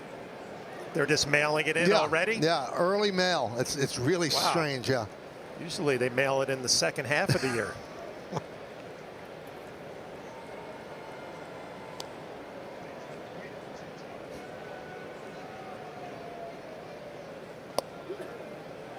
Well, Wells thought that was strike 3. Took a step toward the Yankee dugout, but it was not.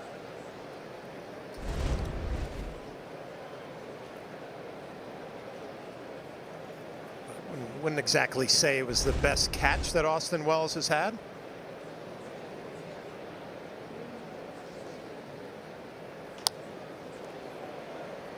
That has to have an effect. I mean, he just caught it awkwardly. There's no doubt. You know, the position has changed so much over the years. It's about presenting the ball in the strike zone and not kind of catching it cleanly anymore.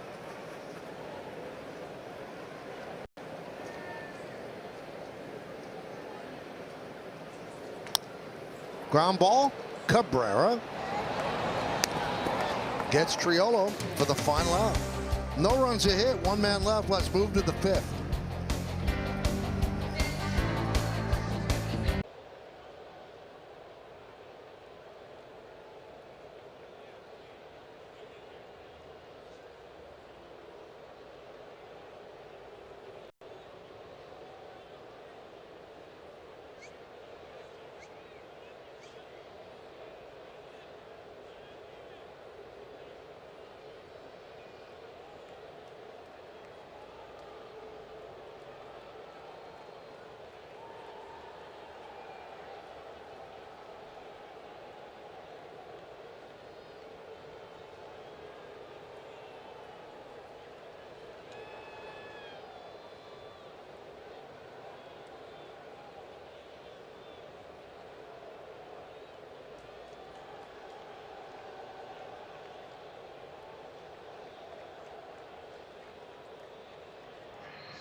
Well, we take a look back earlier in the game. Aaron Judge makes that awkward catch in front of the wall in right field, and then Andrew McCutchen, 38-year-old outfielder, an outstanding defensive play to rob Ben Rice. And there's a strike to Aaron Judge. No contact day for him, 0 for 2 with a walk. The 2 are strikeouts.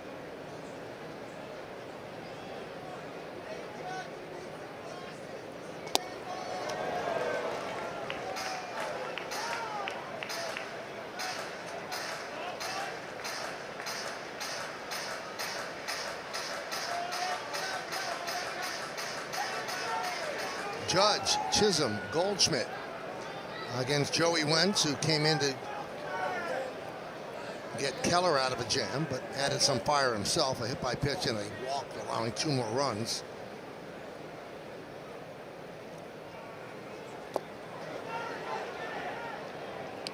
Checks the swing, the count 1-2.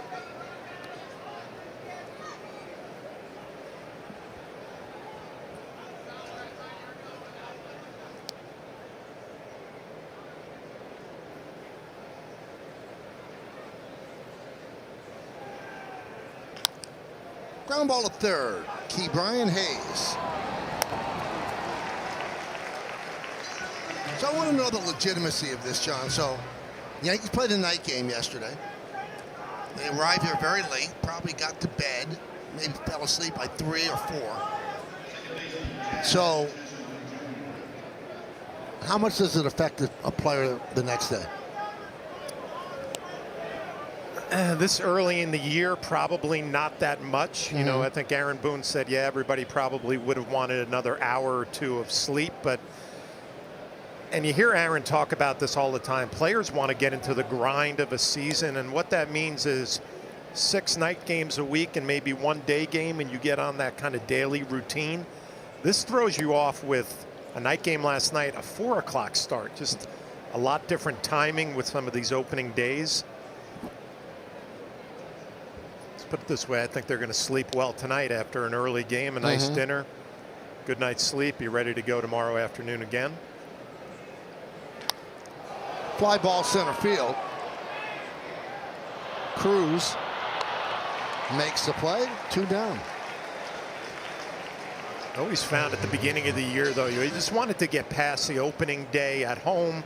Usually you're going to do an opener maybe on somebody's road game, which is happening today in Pittsburgh, and you just kind of want to get past all of that and get into the flow of a season.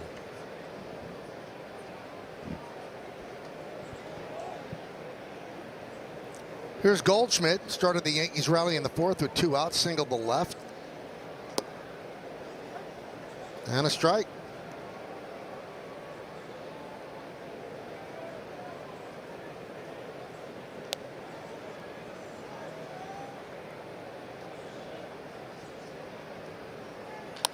And another base hit for the veteran. So he's 2 for 4. Another 2-out single. Again, the Yankees are going to make you earn it. 27 outs, you're going to have to get all of them. They're not going to give away any at bats. Paul Goldschmidt gets ready to hit so early, gets that front foot down, the hands back, and all he has to do is recognize the baseball and lay out a line drive.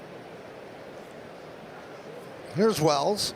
Was hit by a pitch in the 4th inning, and the Pirates challenged that call, and they did not win the challenge, so they don't have any challenges left.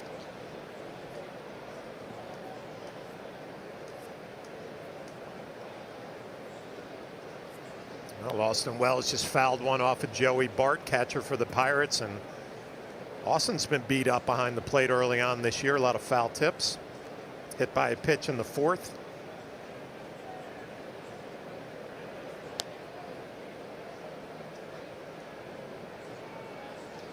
Big cut, 0-2.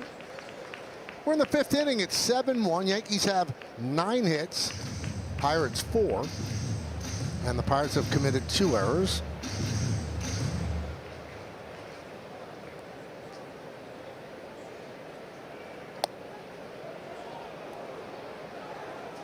It is coming up on 6 o'clock, which was the predicted time for the start of rain, and it is still not an official game.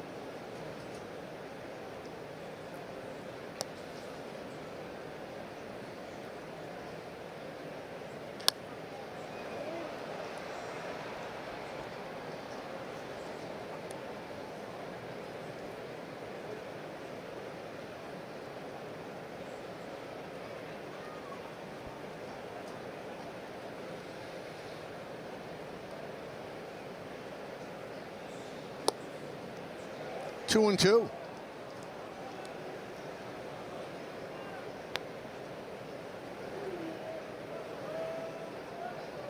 Crowd very quiet.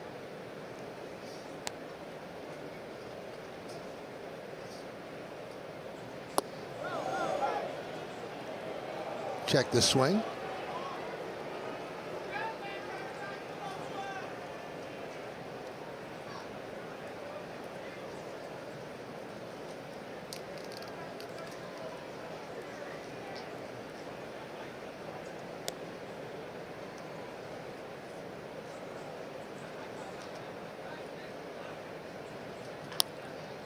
Ground ball foul, grabbed there by Rodriguez.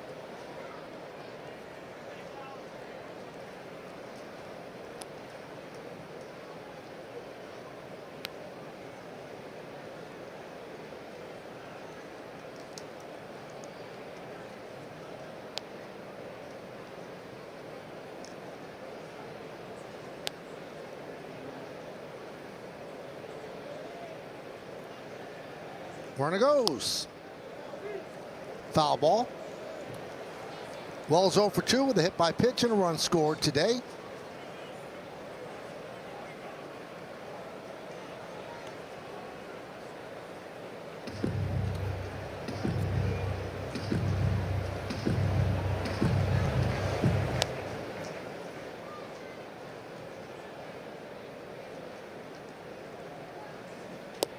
Strike 3. Wells down looking. He thought that was ball 4. And he is looking at Hanahan in disbelief. The Yankees have not loved Hanahan one bit today.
Yanks, John Boy Media Podcast with the top talking points from this week in Yankees universe. Watch it tonight after the postgame on Yes and the Gotham Sports app. Max Fried will face 9-1-2 in the Pirates order.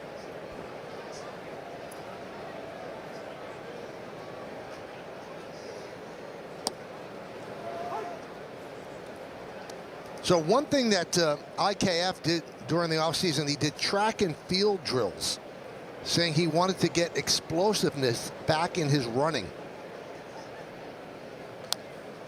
And so far it's worked. He's 4 for 4 in stolen bases. That's more than he had in 83 games with the Blue Jays last year. He's still just 30 years old, 8th big league season.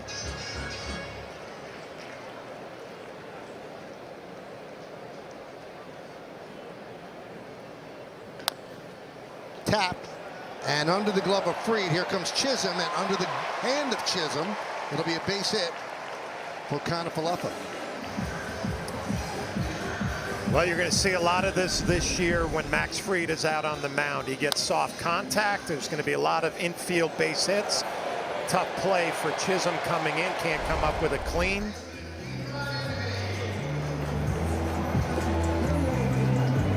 And here is Ke'Bryan Hayes.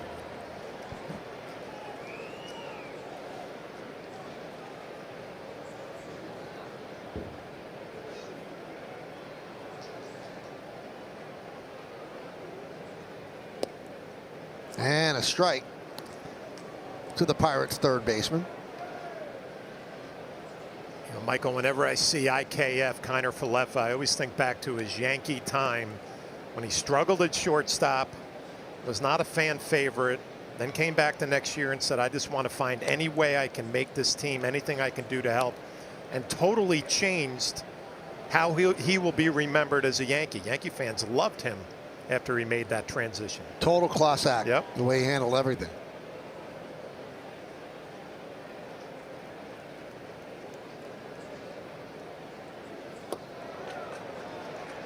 And Ke'Bryan Hayes gets hit. Or did he? Yeah, I didn't see anything there. Smart play by Wells, firing to first as IKF was taken off for the second. They have two Pirates standing on first base. Yeah, got the back foot. Well, they're bringing him back, and the Pirates ill-advisedly use their challenge. They don't have one.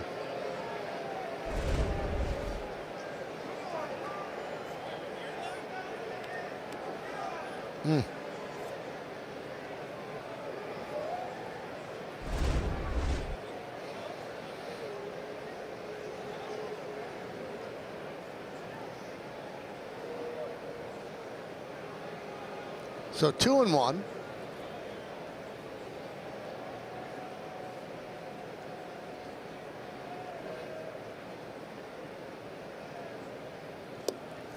Hayes is brilliant at third base. He won a Gold Glove in 2023. Closer look to see if he did get hit. Oh, he did. Got him. Definitely got him.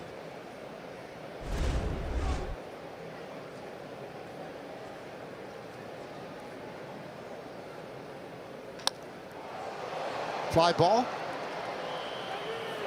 Grisham makes the play. Tagging is IKF. He goes halfway. You got to be careful when you're down by 6.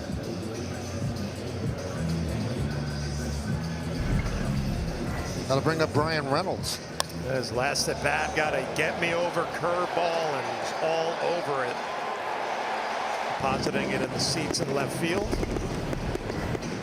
And if you're Max Fried out on the mound now coming up on 80 pitches, you know you're 2 outs away to put yourself in line for your first Yankee win.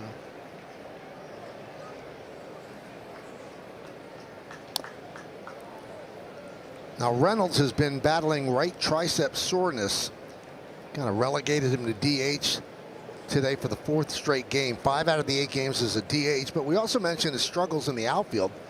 Last year in the outfield, he had a -13 outs above average. That's the last spot of any outfielder in Major League Baseball. And this is a big outfield in left field. They got him.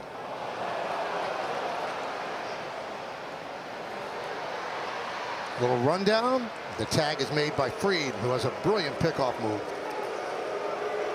That's not going to make the fans here in Pittsburgh any happier with the way the afternoon is going when you're down by 6 and you get picked off.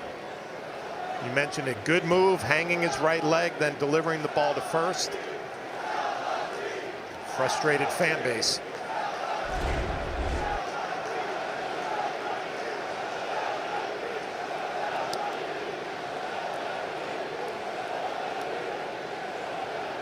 It's been a tough go here in Pittsburgh. We mentioned earlier 28 losing seasons in the last 32 years.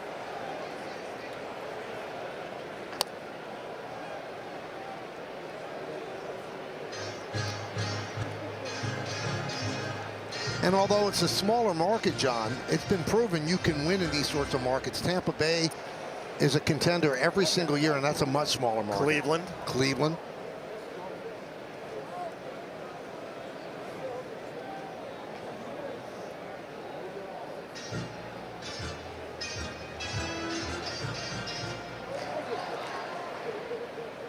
Last 5 years have not been pretty under Derek Shelton. Last year, last place in the Central. Swing and a miss. Reynolds down on strikes. An official game, no runs ahead, nobody left. We go to the 6th.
Thank you, Bob. We go around the majors. Freddie Freeman placed on the 10-day IL, a right ankle injury. He slipped in the shower.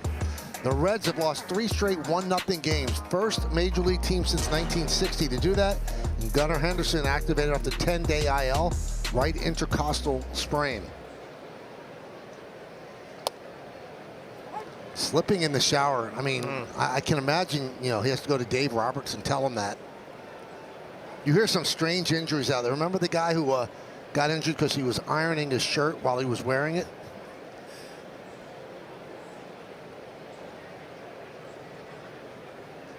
How about, what was it, Sammy Sosa that hurt himself sneezing and like blew out a rib or something? I think it might be.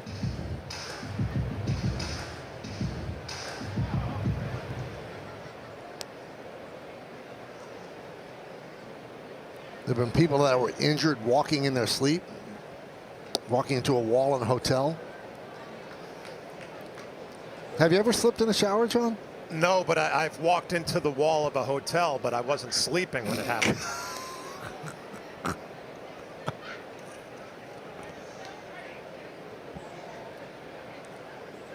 Well, we've got time if you want to tell the whole story. No, it's okay. We'll just leave that one there.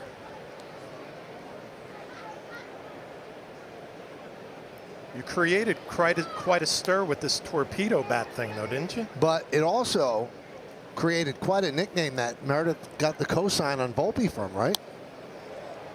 So people on the internet were talking about it, shockingly. Heard the nickname Volpedo. So I asked him about it. Flash, you heard at the beginning of the game. So what do you think? He said, it's good. I'm in. I didn't think he was going to be into it. Oh yeah, he was into it. Then he gave a little plug for the bat company, and now he gets a base hit.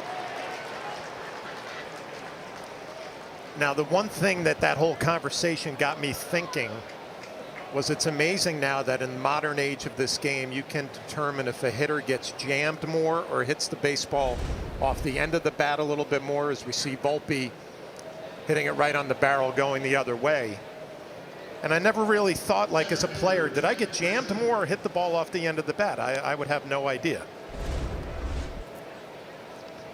Well, the specific part of this is that it's not like you could go to a sporting goods store and say, give me a a torpedo bat. If you're going to do it the right way, which the Yankees are doing it, their analytics team analyze every ball that's hit by every player and where that ball is placed on the bat, and that's where they move that more bloated part of the wood. Yeah, it's amazing, because when I came up, you pretty much had a couple of choices of style of bat. A C271, which I used, was more balanced. A P72, which Derek Jeter used, was a little more top heavy. But just the amount of information now is amazing.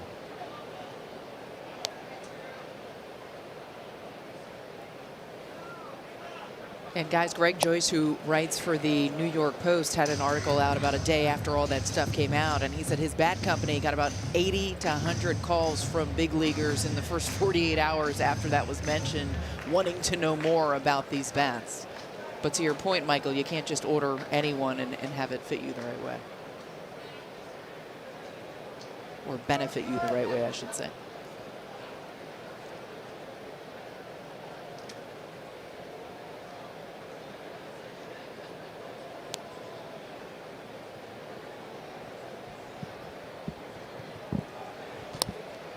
Runner was going, fouled away.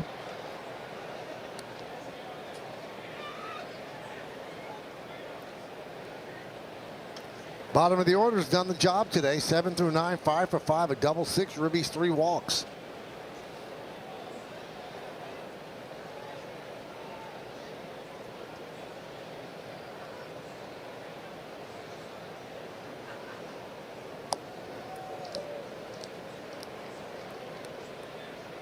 You know, we could get the brilliant guys and gals in the Yankee analytic crew to work out analytics of what walls would give you the most trouble in hotels. It's more of a time of day thing than angles of walls. Runner goes, and the pickoff, the throw to second. Got him as Anthony kind of rolls into Triolo. No, that was IKF who took the throw. Well, the good pickoff move and a nice play by Rodriguez, creating a throwing lane to get the baseball to IKF as Anthony Volpe goes rolling in.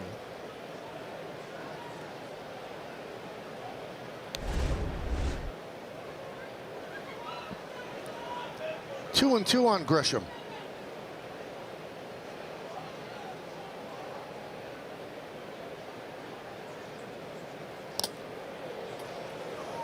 And that knocked the mask off of Bart.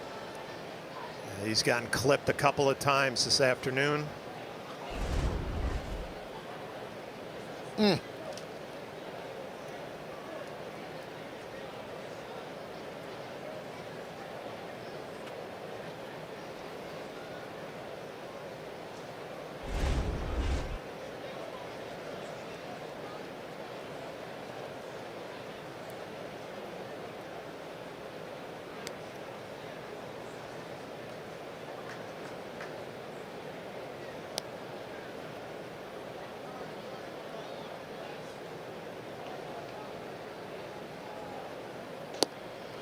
Couldn't hold up. He goes around.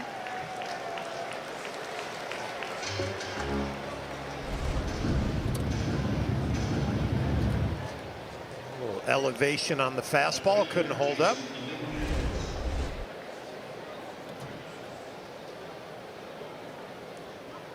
Is it me, John, or do you get the sense that the pitch clock's not working today? Today it's on a delay. Wow, and they must be starting it late.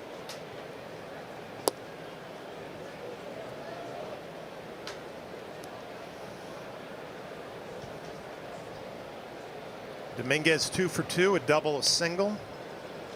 These are the at-bats the Yankees want to see him get a little bit better from the right side. Not a whole lot of experience hitting right-handed. 1-1. Dominguez 2 for 2. Couple of ribbies, hit by a pitch with the bases loaded, and a run scored.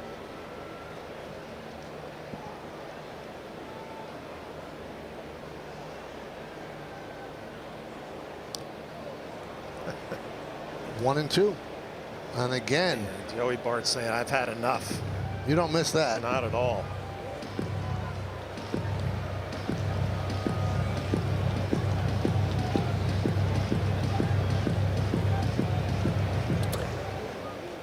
It really does take a special kind of tough. The amount of physical abuse that a catcher takes.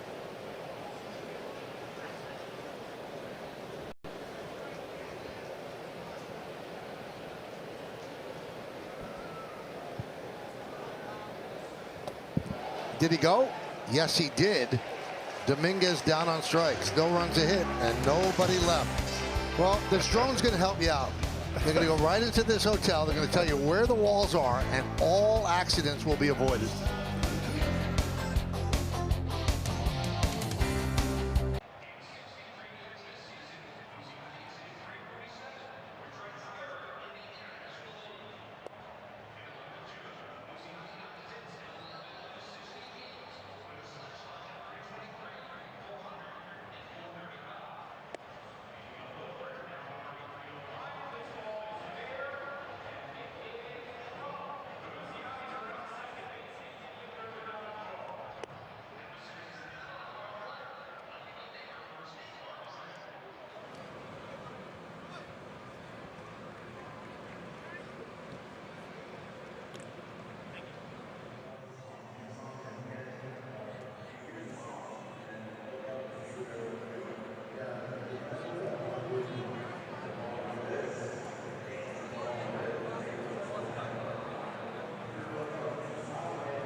Bottom of the 6th inning, Monitor Einstein. Yankees lead 7-1. O'Neill Cruz leads off against Max Fried. Takes the first pitch strike. Cruz 0 for 1 with a walk and a stolen base.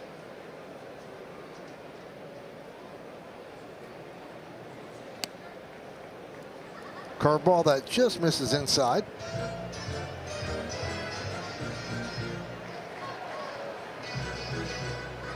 Yankees in the middle of a stretch of 9 straight games and 22 out of 23. And that's a little unusual for the first month of the season. There's a lot of built-in off days, but not the case.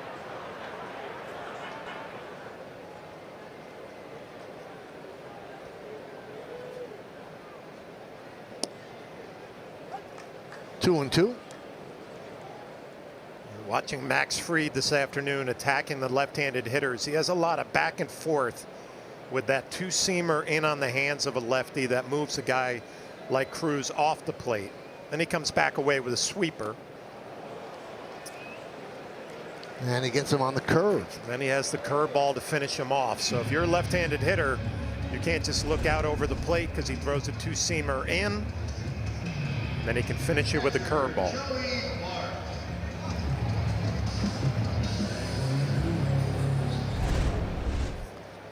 Here's Joey Bart, 1 for 2. And a strike.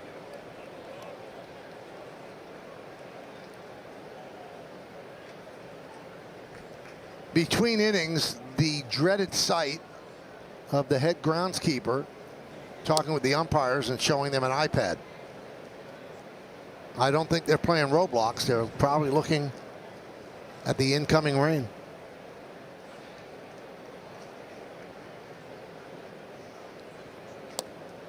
10 and 12-year-old. I was going to say roadblocks. Roblox. Roblox. ROBLOX. Big. Big in the K household. Big in every kid's household. 2-2. See, your kids are older. You have no idea, right? I have no idea. It's a different set of problems when they get older. Oh, Different set of games. I can imagine.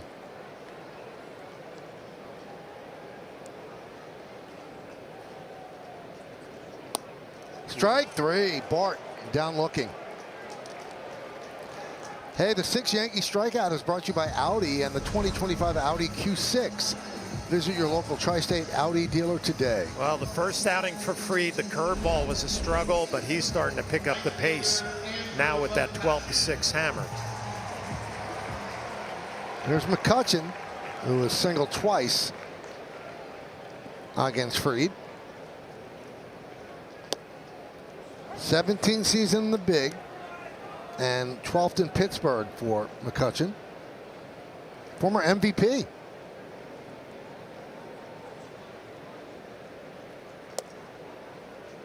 And he says he's going to keep playing until he embarrasses himself. He said, I don't think I am. He said, I'm going to keep rolling out there. Well, he's not embarrassing himself this afternoon. 2 line drives, a great play in right field to rob Ben Rice. Obviously very, very popular here in Pittsburgh from the great years that he had. And you see the resume. He won the MVP in 2013. Top 5 in MVP voting 4 straight seasons. And a 5-time All-Star.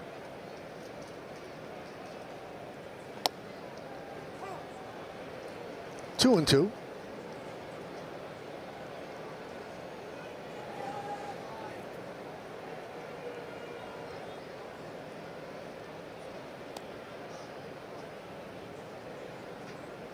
And the pitch. Dribbled slowly to third. Cabrera tried to barehand, but couldn't come up with it. A base hit for McCutchen. He's 3 for 3. You know, I'm kind of surprised Cabrera went for the bare hand as quickly as he did. I thought he might come in and try to glove it and get rid of it quickly. Couldn't come up with it clean. And even at 38 years old, McCutchen can still get down the line, put a little pressure on you.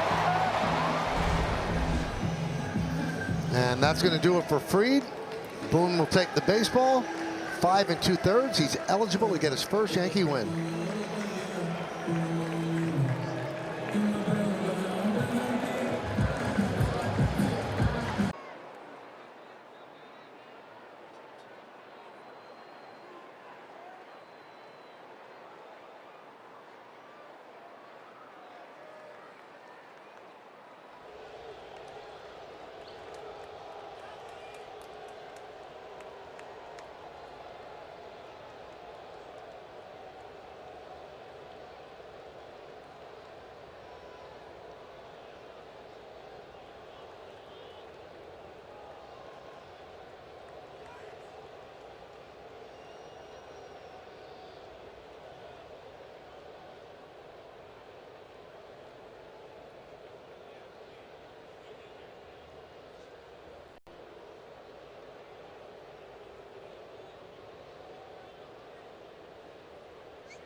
For 2025, come out to Yankee Stadium on Friday, April 25th when the Yankees take on the Blue Jays. First 18,000 guests in attendance receive a Yankees hockey jersey courtesy of DKNY. Tickets are going fast, so get yours today at Yankees.com. Fernando Cruz, he was brilliant his last time out. 6 up, 6 down, 4 strikeouts. And he will face Canario with 2 outs and a runner on. 1-0. 1 walk, 6 strikeouts, 98 pitches for Fried.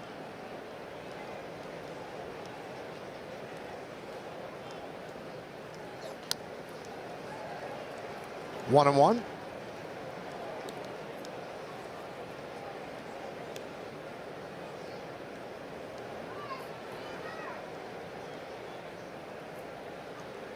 Yankees up by 6, bottom of the 6th.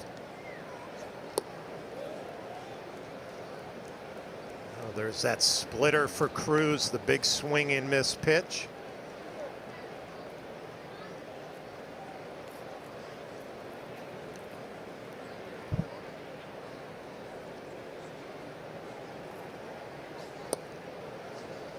Two and two. Well, the beginning of the year is always a feeling out process for guys coming out of the bullpen. Somebody like Cruz has to prove he can pound the strike zone, become a reliable mid to late inning guy. Swing and a miss. Gets him on that splitter. So Yankee pitchers strike out 3 in the 6th.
Move to the Gotham Sports app, your new home for streaming live Yankees, Nets, and more, free with an eligible TV provider subscription. Download the Gotham Sports app now and sign in with your existing Yes app username and password, or visit GothamSports.com to get streaming. Tim Meza takes over. Former Yankee, 3rd game this year for him.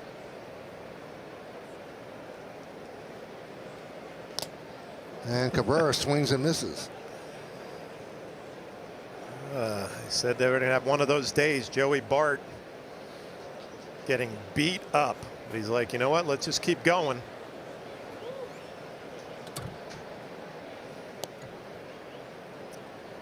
Meza last pitched on Monday, an inning and 2/3 against the Rays.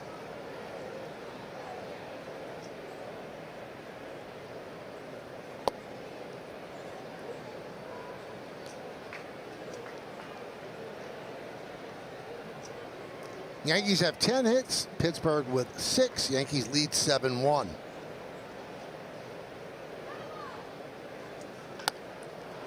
It was a base hit to right field. Cutting over is McCutchen, cuts it off in the gap, and Cabrera will stop at first with a single. That's his 3rd hit of the day. Well, switch hitting right-handed against the lefty. Just stays inside, drives it the other way. Having a day hitting in that number 9 spot in the lineup. Here's Ben Rice, 1 for 3 with a walk.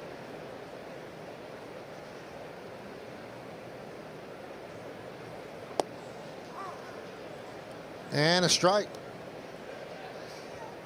Well, one of the things we've seen from Ben Rice in his young major league career, hitting left-handed pitching does not seem to faze him at all. He hangs in there, drives the ball the other way.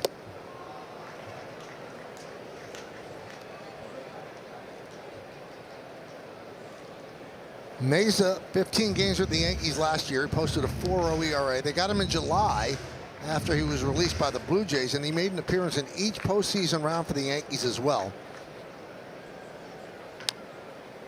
Signed a one-year, $1.15 million deal with the Pirates. That was in February. And he's part of Yankee lore. He served up Aaron Judge's 61st home run on September 28th of 2022.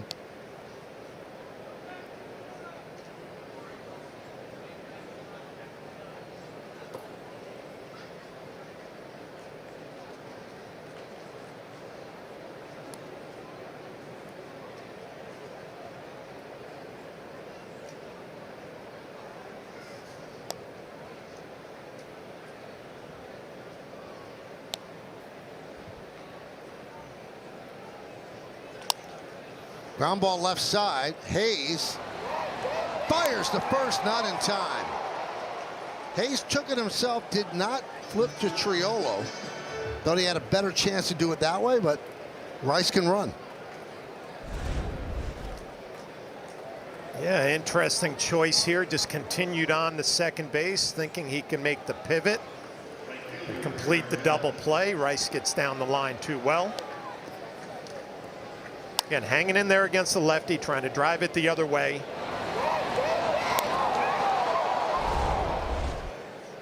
There's Aaron Judge. High fly ball, right center field. That ball is gone. A two-run home run for Judge. Number 6 on the year.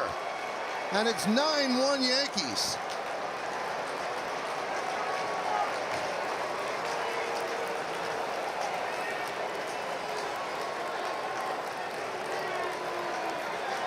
Well, Aaron Boone was talking to the media before the game, and he said he had his lineup configured this way because he might get a matchup out of the bullpen that would be in their favor.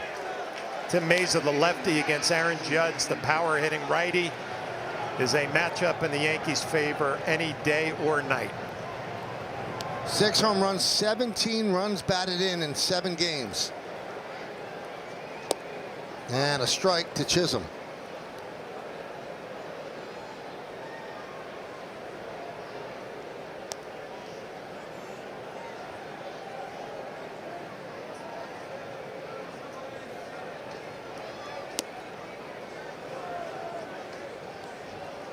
Team's 23rd home run. Judge has 6 of them. The Pirates as a team have 5.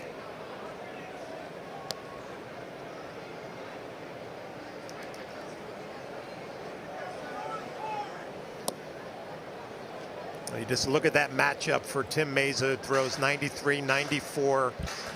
Aaron Judge doesn't have to worry about velocity. He can just look out over the plate. With all that power to right center field, good matchup for him. Again, another look at the swing. You don't have to worry about velocity in on your hands. Look for the ball out over the plate and get it up in the air.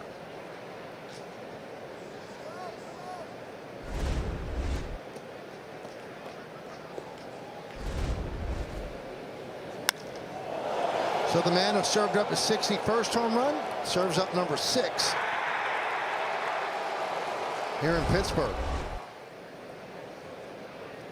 Judge's 321st career home run. Strike 3. Chisholm down looking. Jazz 0 for 5.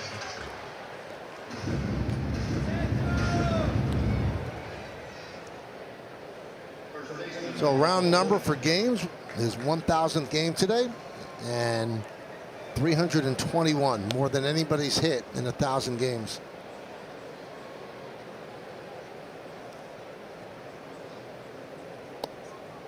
Goldschmidt takes a strike from Mesa. Goldschmidt's 2 for 4, a couple of singles.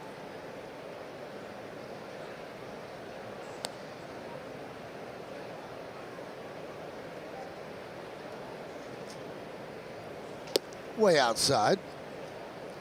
Hey, fans, go to @Yes Network on X and vote for the Montefiore Einstein Player of the Week. Is it number 1, Aaron Judge, number 2, Jazz Chisholm Jr., or number 3, Anthony Volpe?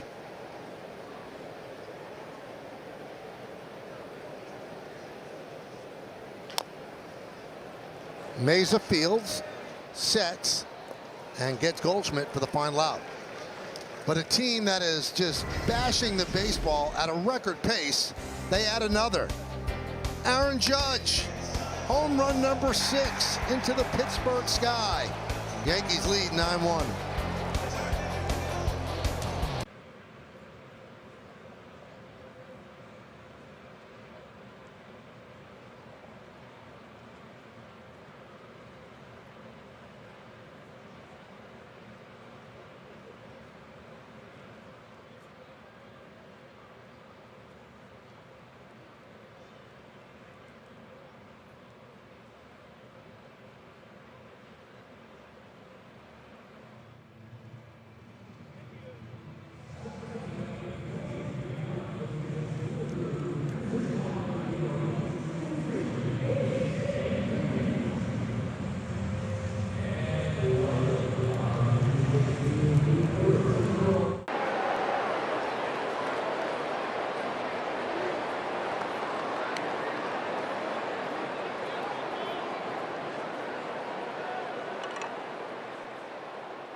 The only run for the Pirates with a home run.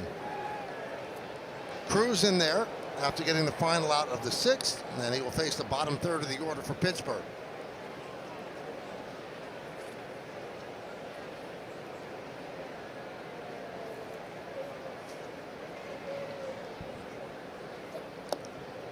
So, John, he's a 2-time MVP. He's one of the faces of baseball. But let me throw this at you. Is it possible that he's underrated? I mean, we take it for granted. Well, I think we maybe take it for granted. That one's going to be up against the wall. Judge fields as Rodriguez gets a leadoff double. Because we see it every day, right? I mean, it's just right when he makes contact, the ball goes up in the air. You're like, oh, it's another home run. And not that we don't appreciate what he's doing, but when you see it day in and day out, you do take it for granted.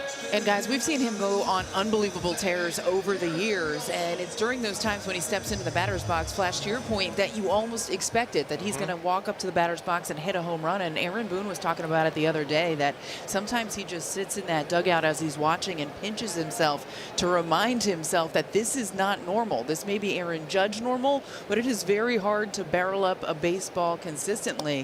And 2 games ago, he said the craziest thing is he doesn't feel like Aaron Judge is quite locked in yet offensively, and this is what we're seeing. And he said, well, where do you think he can go? And he's like, I don't know, but I know sometimes he goes up there, gets a single, gets an extra base hit, and Judge will eventually come back to the dugout, and Aaron Boone will kind of joke with him and say, that's all you had there? I thought you had more there. And now yesterday, it kind of became a thing, starting with Jazz. They want to be like Judge when they grow up. Yeah, I asked him about the performance he's seen from Judge so far this year. He said, I just want to be like him when I grow up. And I said, well, he stole a bag today. And he said, yeah, now he's doing that too. So he's trying to keep up with them. Not too far behind this year, but obviously tough task to try to keep up with that man.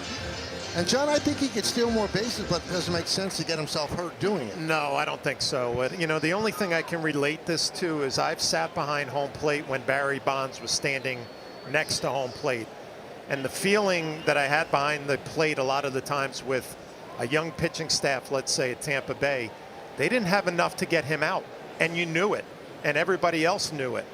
So you tend to pitch around a guy like Barry Bonds. He would take his walks. But Aaron Judge, he still gets pitches to hit. He doesn't miss them. Swing and a miss. That splitter really is almost unhittable. Well, maybe Judge could hit. Another look at the split. Wells gets a target middle of the plate and just dives out of the strike zone. Talking to Boone after the 6 up, 6 down performance by Cruz the other day with 4 strikeouts. I went back to look at the pitches, and he said they weren't even close. The swings weren't even close. The people were missing by 3 feet. He said the drop is so drastic. Well, it's great arm speed where he's selling it where it looks like a fastball and then completely disappears.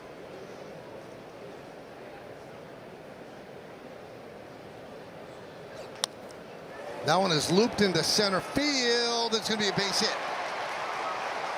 Rodriguez will stop at third. So IKF with a bloop single, his second hit of the day.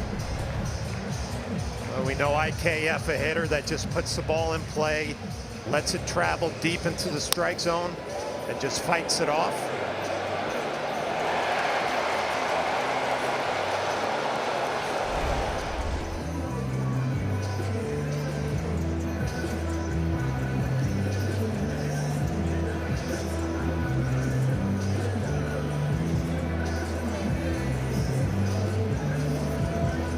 Comes Matt Blake to talk with Cruz.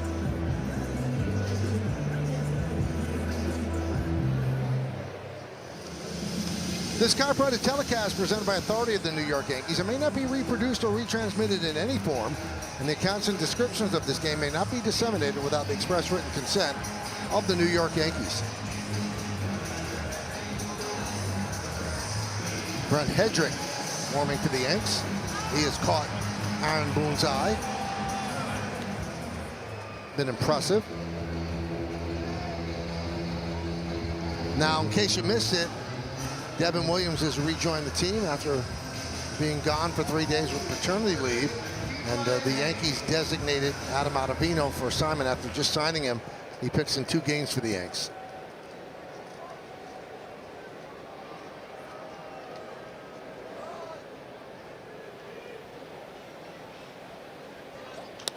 That one is ripped to left field and deep. That ball is gone into the first row. A 3-run shot for Hayes.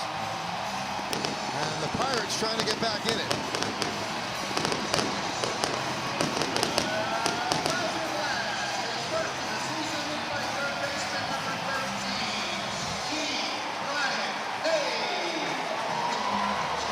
Well, we talked about Hayes being an outstanding defensive third baseman. They're waiting for the bat to catch up. He's had some good swings today, a bunch of fly balls to left field, but gets a hanging slider and hits it in the perfect part of this ballpark, right down the line. 3-run shot gets the Pirates right back in it.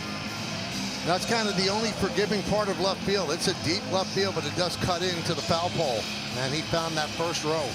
So his first home run of the year, his first ribbies. And that's going to do it for Fernando Cruz. So with Reynolds coming up, it's going to be Brent Hedrick. Yankees lead this one 9-4.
Yankee.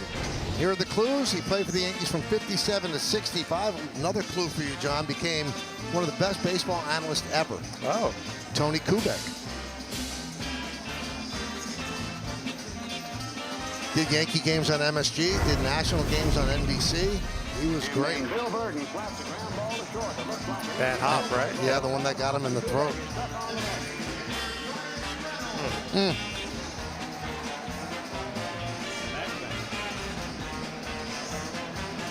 1960 World Series. Casey out to check him out. Bobby Richardson there as well.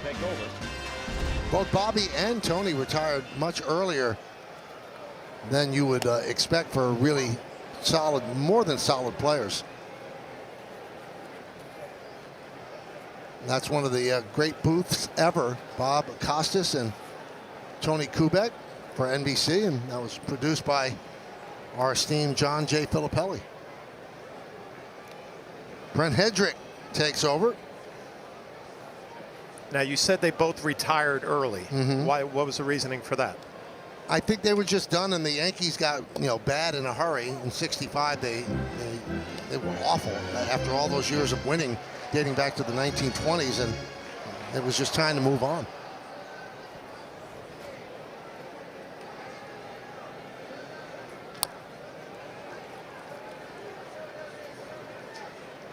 I mean, that drop, John, was just unforeseen.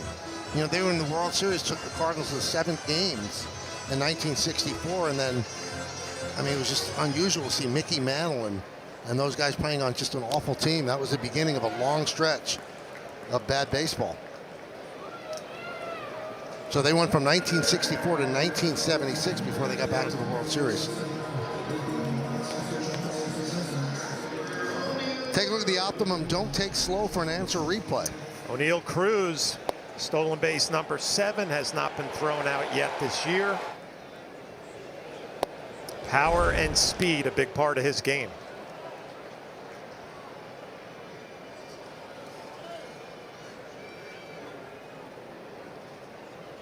Nine for Yanks. Cruz 0 for 2 with a walk and that stolen base.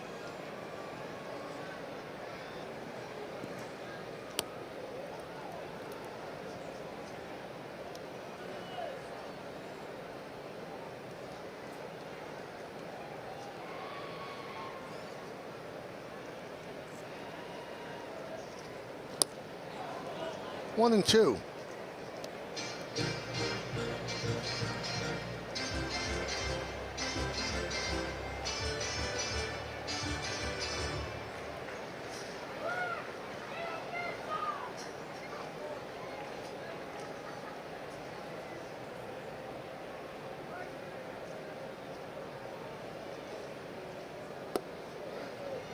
Two and two.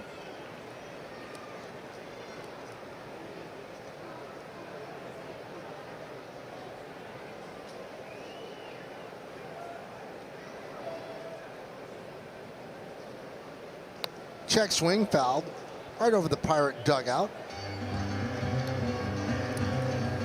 Crowd of 36,893. Many of them have left. This was not a happy opening day crowd. They were loaded for bear.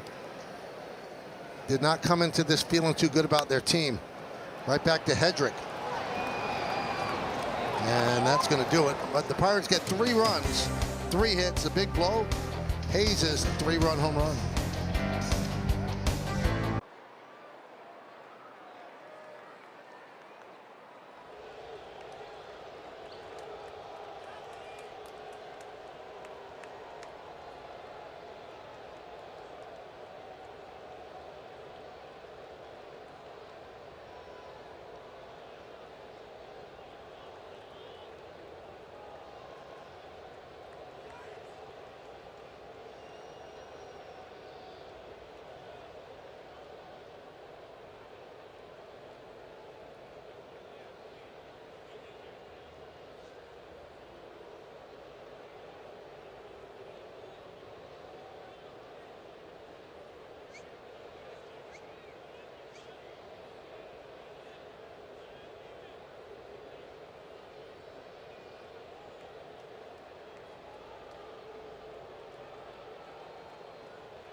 Pittsburgh 4 or 5 tomorrow, 1:35 on Sunday. Then on to Detroit.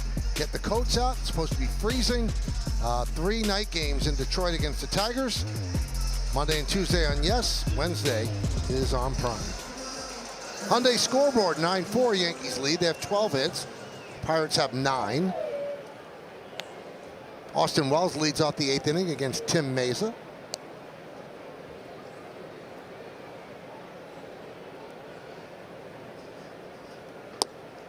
And a strike.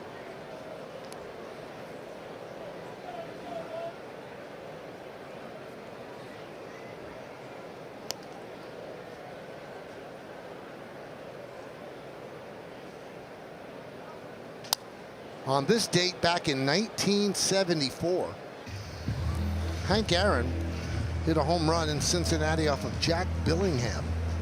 And that tied Babe Ruth at 714. And remember back then that, you know, the Braves wanted Hank Aaron to wait until they got to Atlanta.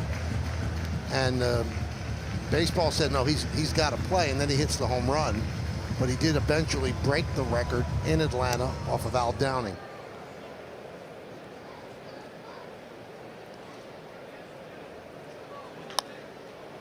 High fly ball. Canario puts that one away. 1 down here in the 8th.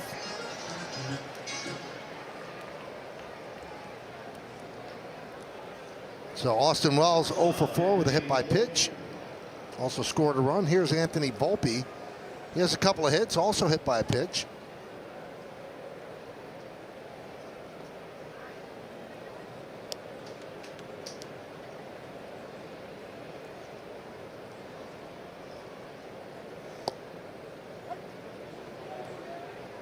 Oh and 1. Volpe picked up an RBI in the 4th, now has 9 ribbies on the season with 4 home runs.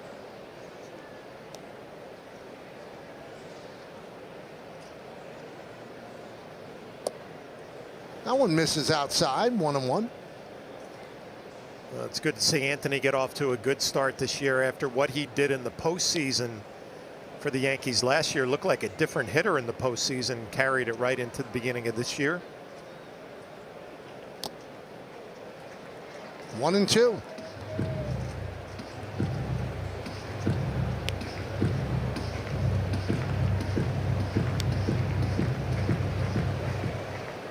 Feels like it's getting a little bit cooler here in Pittsburgh, as the rain is getting closer according to all the forecasts.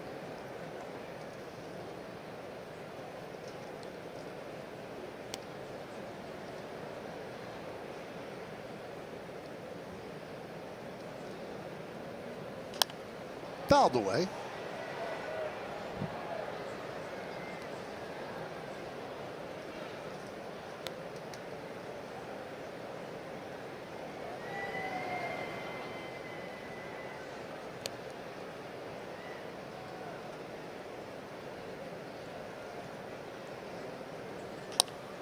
Line down the right field line, but it slices into the seats. Foul. And the race is on.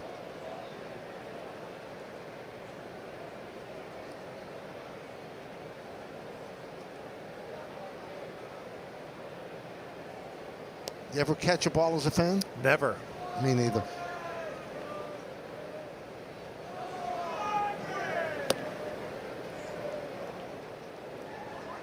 Three and 2.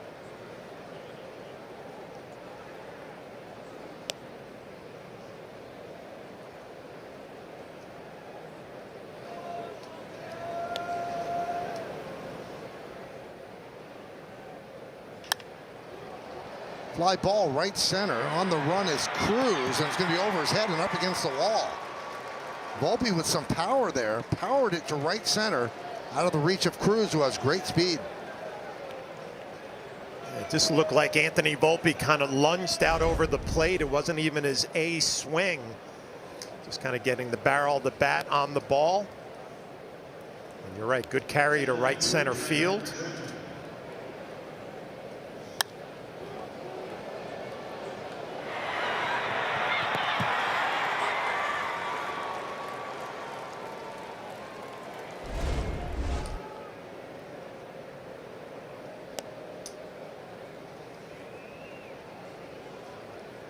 Here's Grisham.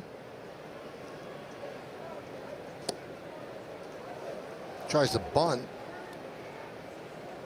And they say he did offer 0-1. Good start for Grisham, hitting .500 with a home run and 3 runs batted in. Great OPS. He's in the lineup today because Cody Bellinger's back was a little stiff. They say no big concern, but with the quick turnaround from last night, they wanted to give him today off. And as John mentioned earlier, they want to get Grisham more bats this year.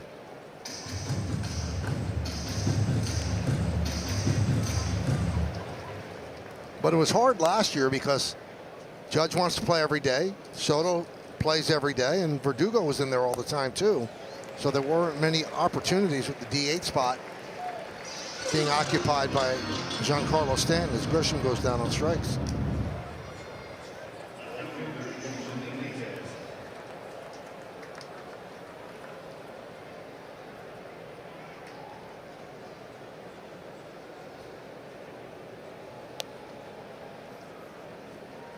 Here's Jason Dominguez.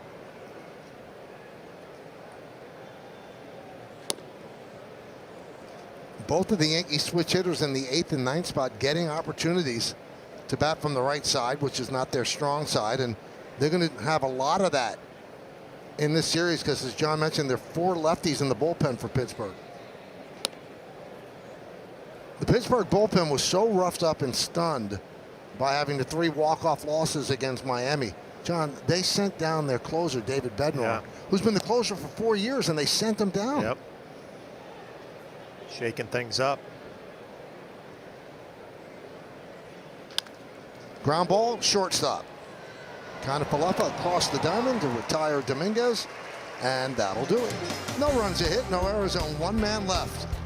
Yankees 9-4.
We go to the bottom of the 8th inning. Hyundai scoreboard. Yankees lead 9-4 here at PNC Park.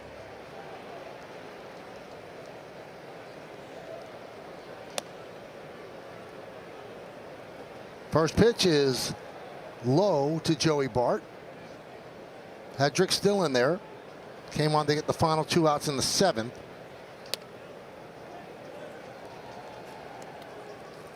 You know, injury talk and, you know, seeing the Yankee bullpen being deployed. Scott Efros again had a setback with his hamstring, so now there doesn't seem to be a timetable. Things are going okay with Ian Hamilton. He should be back by Detroit. But Efros's Yankee career has been derailed by injury after injury. One thing after another. But the Yankees know that sometime at the beginning of May, they're going to get back Jonathan Loaizaga. who, when healthy, is about as good as you can get as a reliever. Michael, also an update on Jake Cousins. He's expected to start throwing from the mound within the next week to 10 days. Luis Heel is expected to start his throwing program within the next week to 10 days. And Tyler Matzik is expected to go on a rehab assignment soon. They think he could be back by the end of the month. So some arms on the way. If you project the injured relievers and then you put them into this bullpen, it's going to be a force for the Yankees. It really will. Because you've got a top flight closer. You've got Luke Weaver, who was a great closer for the last month and a half of the season and the postseason. You bring back Loaizaga and all the names that we just mentioned. That's a pretty formidable bullpen for the Yanks. I'd say this too. Leiter Jr. looks like a different pitcher this year. This stuff is ticked up. And Yoendris Gomez has pitched very well as well.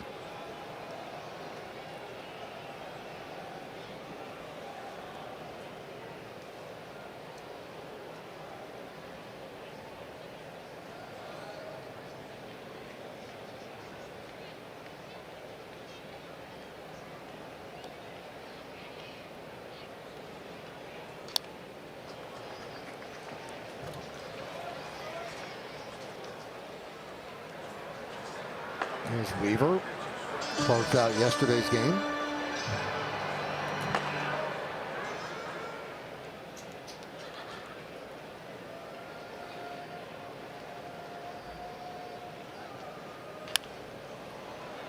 Volpe.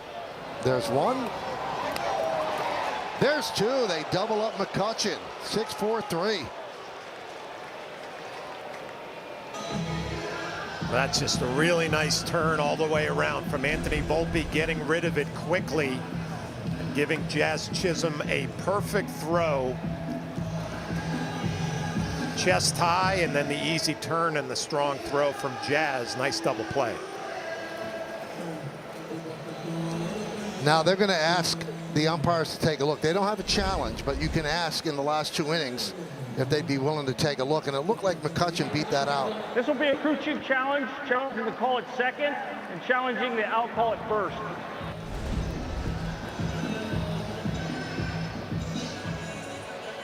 Now, I don't know why second is in question.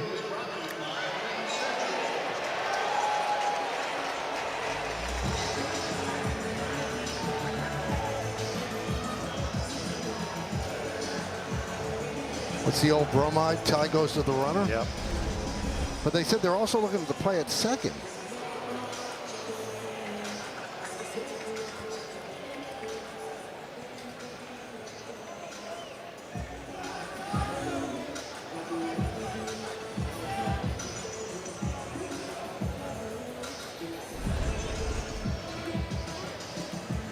No.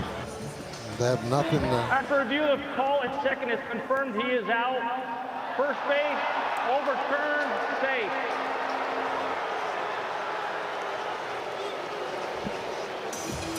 So even with that good turn at second base, McCutchen just barely beats it out. That was close.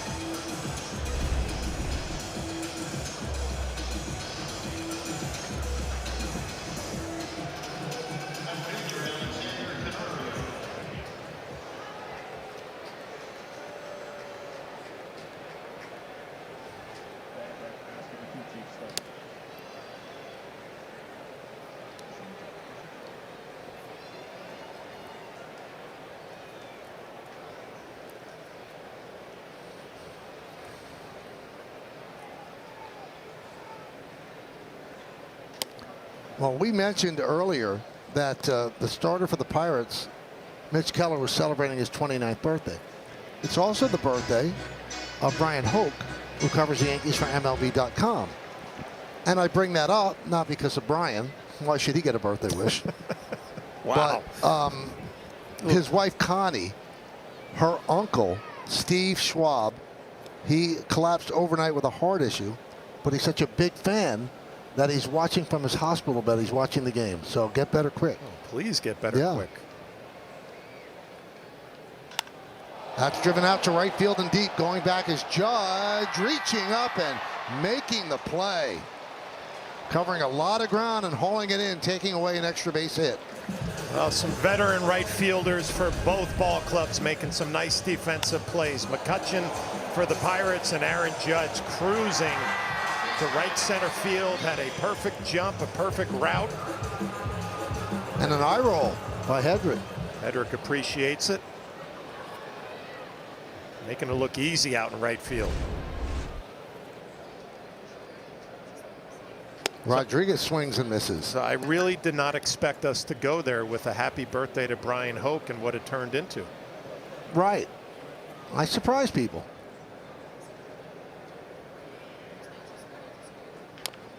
It was all for, you know, Mr. Schwab. I hope he feels better.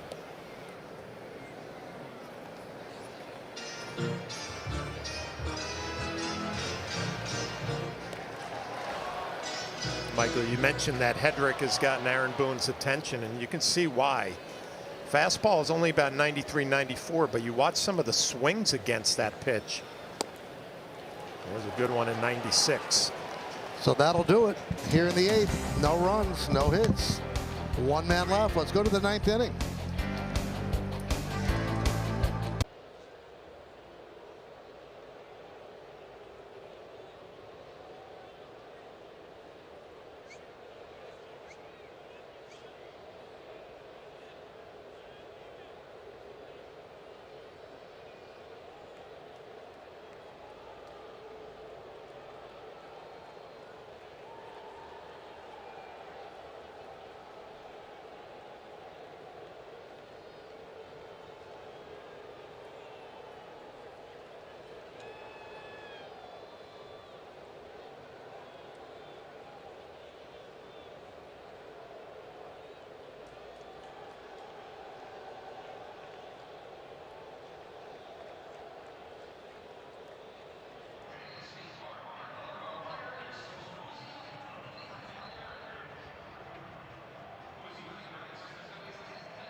For tonight's WB Mason Yankees postgame is Bob Lorenz and Jack Curry. We'll have highlights and analysis. Meredith Marakovitz gets player interviews in the clubhouse, and we'll hear from Aaron Boone on the manager's report. That's all coming up next on Yes, and of course the Gotham Sports app.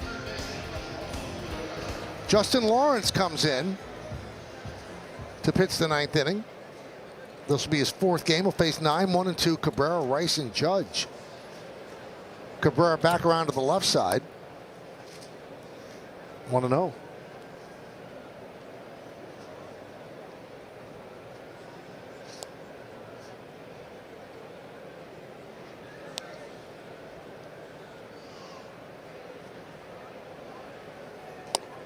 Big cut.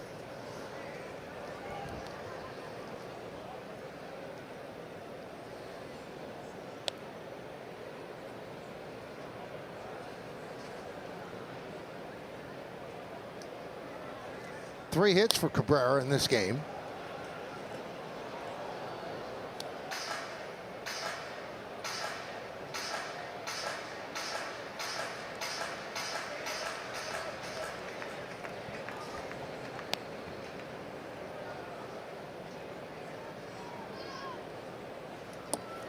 Almost got him. They say he checked his swing. 2-2. You can see Lawrence drops down to that 3/4 arm angle. Ball's going to be running away from Cabrera, and the slider down and in at his back foot. Lawrence pitched Tuesday against the Rays, struck out 2 of the 4 batters that he faced. Right in on the hands, and Cabrera down on strikes. That's a tough combo. You're looking for that 2-seamer out over the plate, and the slider runs inside. Swing right over the top. Lawrence was claimed off waivers from the Rockies in March. His 5th big league season.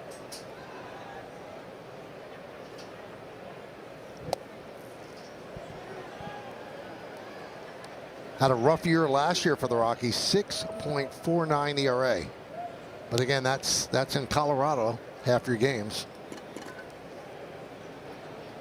1-0 to Rice.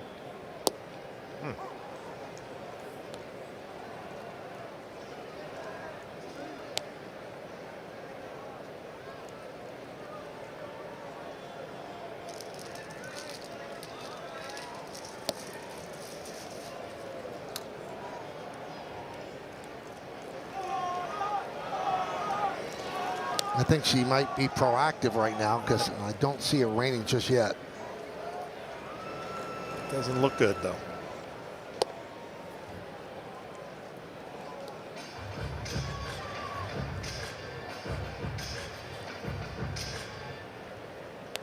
Oh, it's raining. She was not proactive. She was reactive.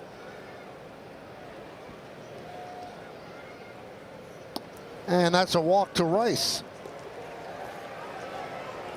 That's going to bring up Judge. Last time up, Judge hit a home run.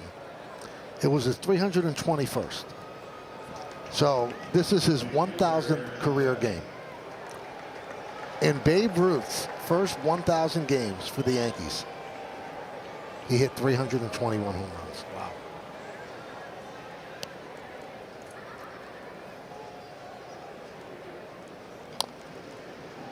That's why you stay the whole game, John, to get nuggets like that. So we're watching our Babe Ruth. A Ruthian performance, yep.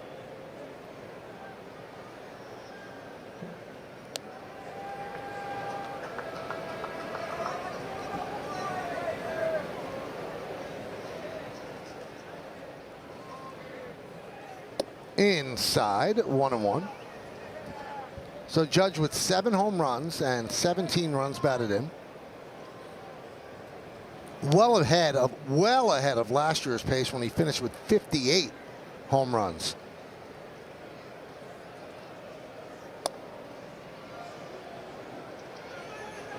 You can see Lawrence has some life on his fastball. Aaron Boone was talking about Aaron Judge before the game and gave him one of the greatest compliments you could ever give a player. He knows how to handle the daily grind and never gets one way or another. It's just day after day after day. And that's a mental mindset that separates the good players from the superstar players. It's ability, of course, but it's not giving away at bats. Another thing I noticed about him, he is so beloved in that room by his teammates. And there's the home run in the 7th inning, because when he got those 62 home runs a couple of years ago to break the record, everybody was pulling for him. There was not any jealousy and, envy or anything like that. They wanted him to do it. That's how respected he is. Well, you hear all the time, all the young players especially talking about how Aaron Judge treats them right when they make it up to the major leagues. There's a respect and acceptance, and he doesn't carry himself like a superstar player that we all know he is. Rice goes, swing and a miss, to throw to second. Not in time. Stolen base for Rice as Judge strikes out. Second stolen base for Rice. Well, you take another look at the pitch, a sweeper down and away. Barked a good throw, but Rice looked like he was able to get in there, but they might challenge this one, or the umpires might check.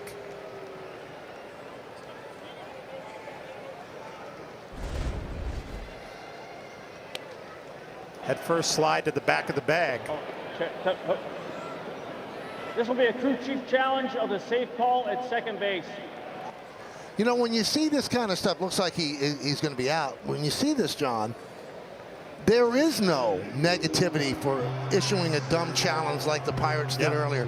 Because the umpsters check anyway. Yeah, they check anyway, so you don't even need a challenge. There should be some penalty if you wasted your challenge. That, okay, we blew a call, but you don't get a chance to reverse it because you challenged something you shouldn't have.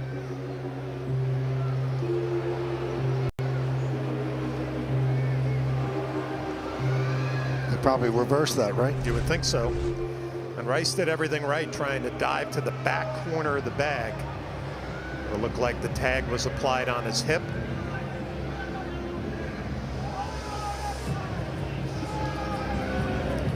I think they're going to issue enough challenges, John, just so there's a downpour. Just keep us here a little bit longer. Why not? Love the ballpark.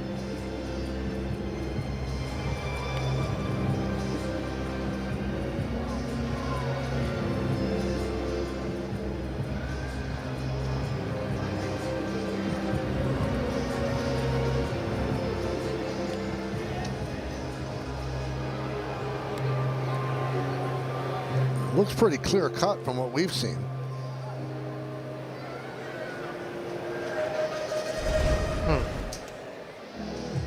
After review, the call on the field is overturned. The runner is out. We go to the bottom of the ninth inning. Yankees holding on to a 5-run lead.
This is brought to you in part by FanDuel. New customers can get $200 in bonus bets if your first $5 bet wins.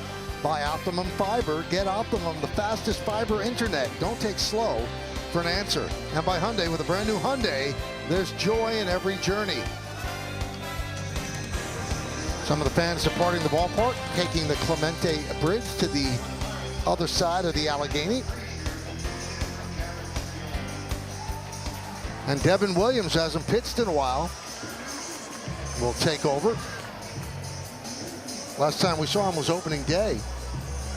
And he had a little bit of a thrill ride in that one, but ended up getting out of it and picking up the save. Missed the 3 games against the Diamondbacks on paternity leave. Fouled away. Adam Frazier pinch hitting for Triolo.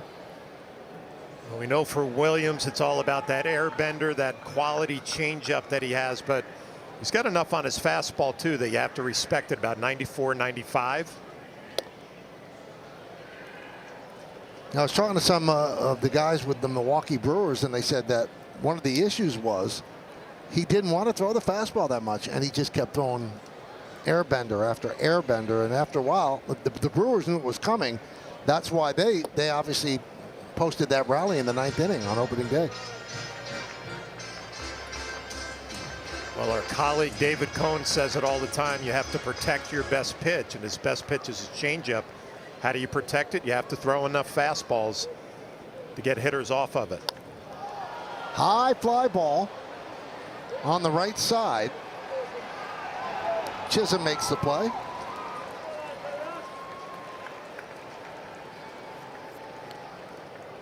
One down here in the ninth.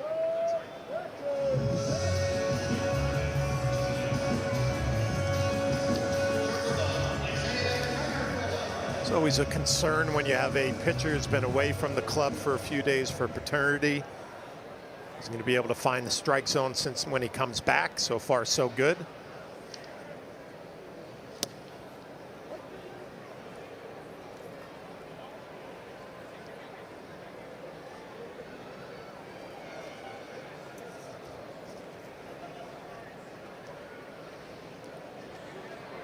The 0-1 to Kiner-Falefa. Lofted into center field. Grisham is there. Yankees in out away.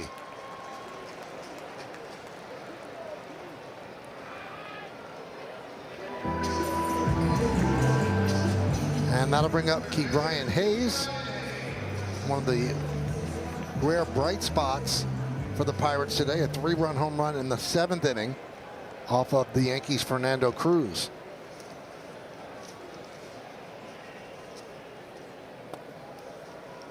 One and 0.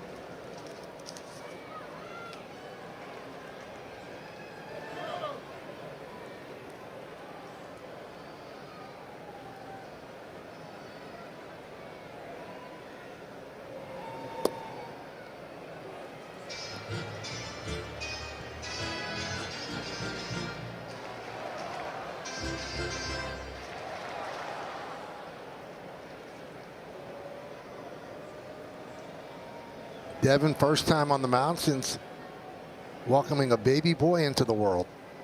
There's a strike.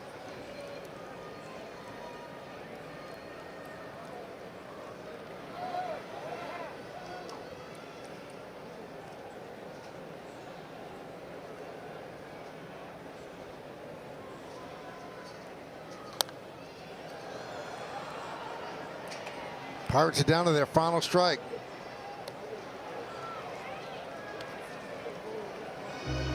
One more strike, one more out. Max Fried will pick up his first win as a New York Yankee. Yankee fans hoping to see a lot more of that.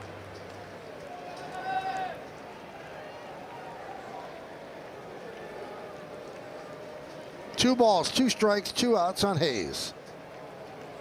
Devin Williams deals.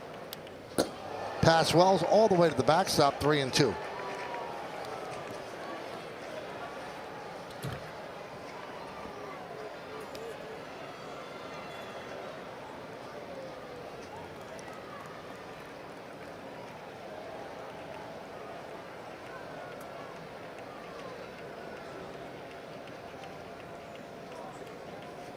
And he walks Hayes as the Pirates keep the game alive.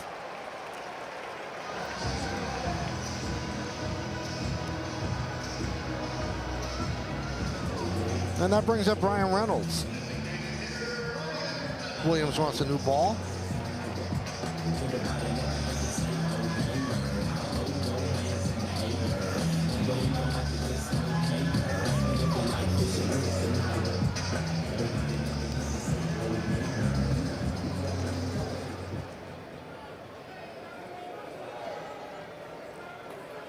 Reynolds had a home run in the 3rd inning for the first Pirate run.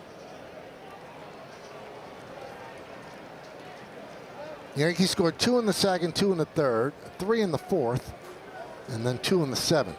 They have 13 hits to Pittsburgh's 9. 9-4 Yanks.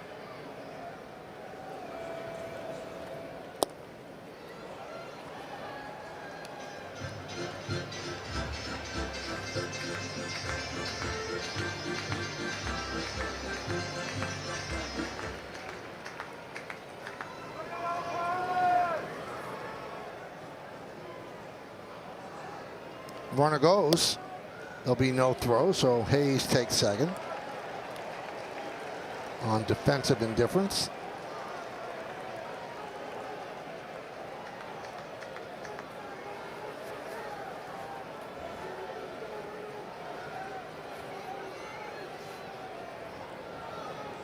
The 2-1. Popped up on the left side, but that makes the seats out of play.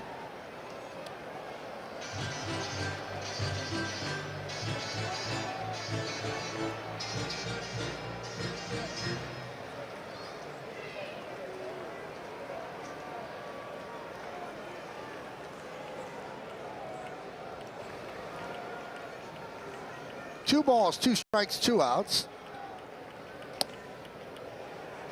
And the count 3-2 on Reynolds.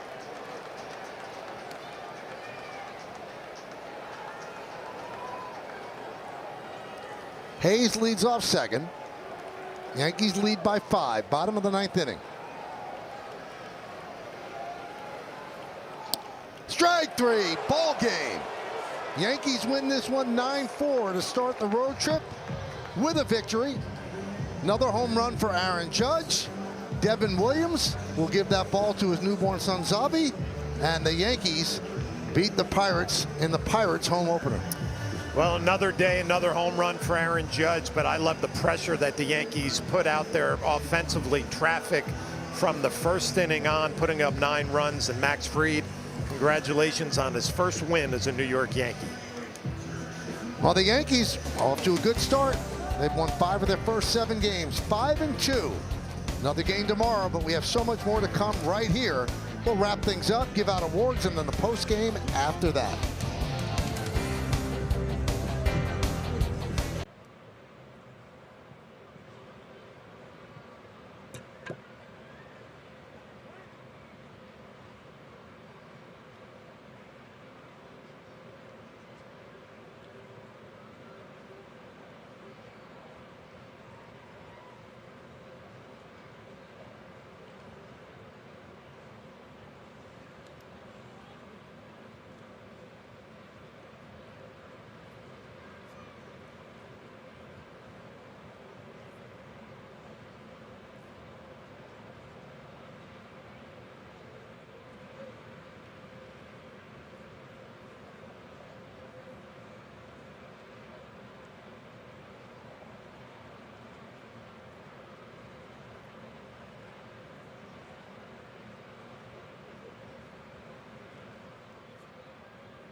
Yankees win 9-4. We take a look at the Audi electric moment. Experience a fully electric Audi vehicle at your local Tri-State Audi dealer today. Well, Max Fried, his second start as a New York Yankee, picks up his first win, and a big reason why that 12-6 curveball responsible for some of your Audi electric moments.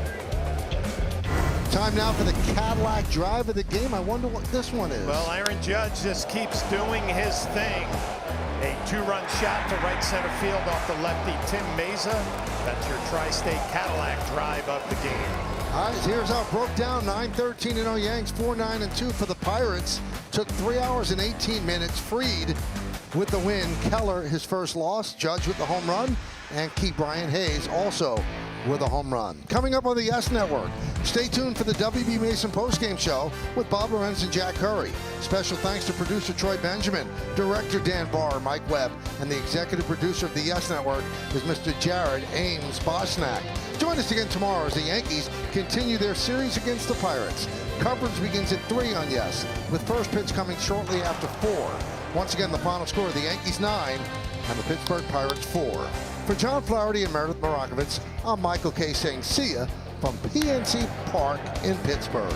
Now let's go to Bob Lorenz and Jack Curry, who are standing by in our Yes Network studios with the postgame show. Guys?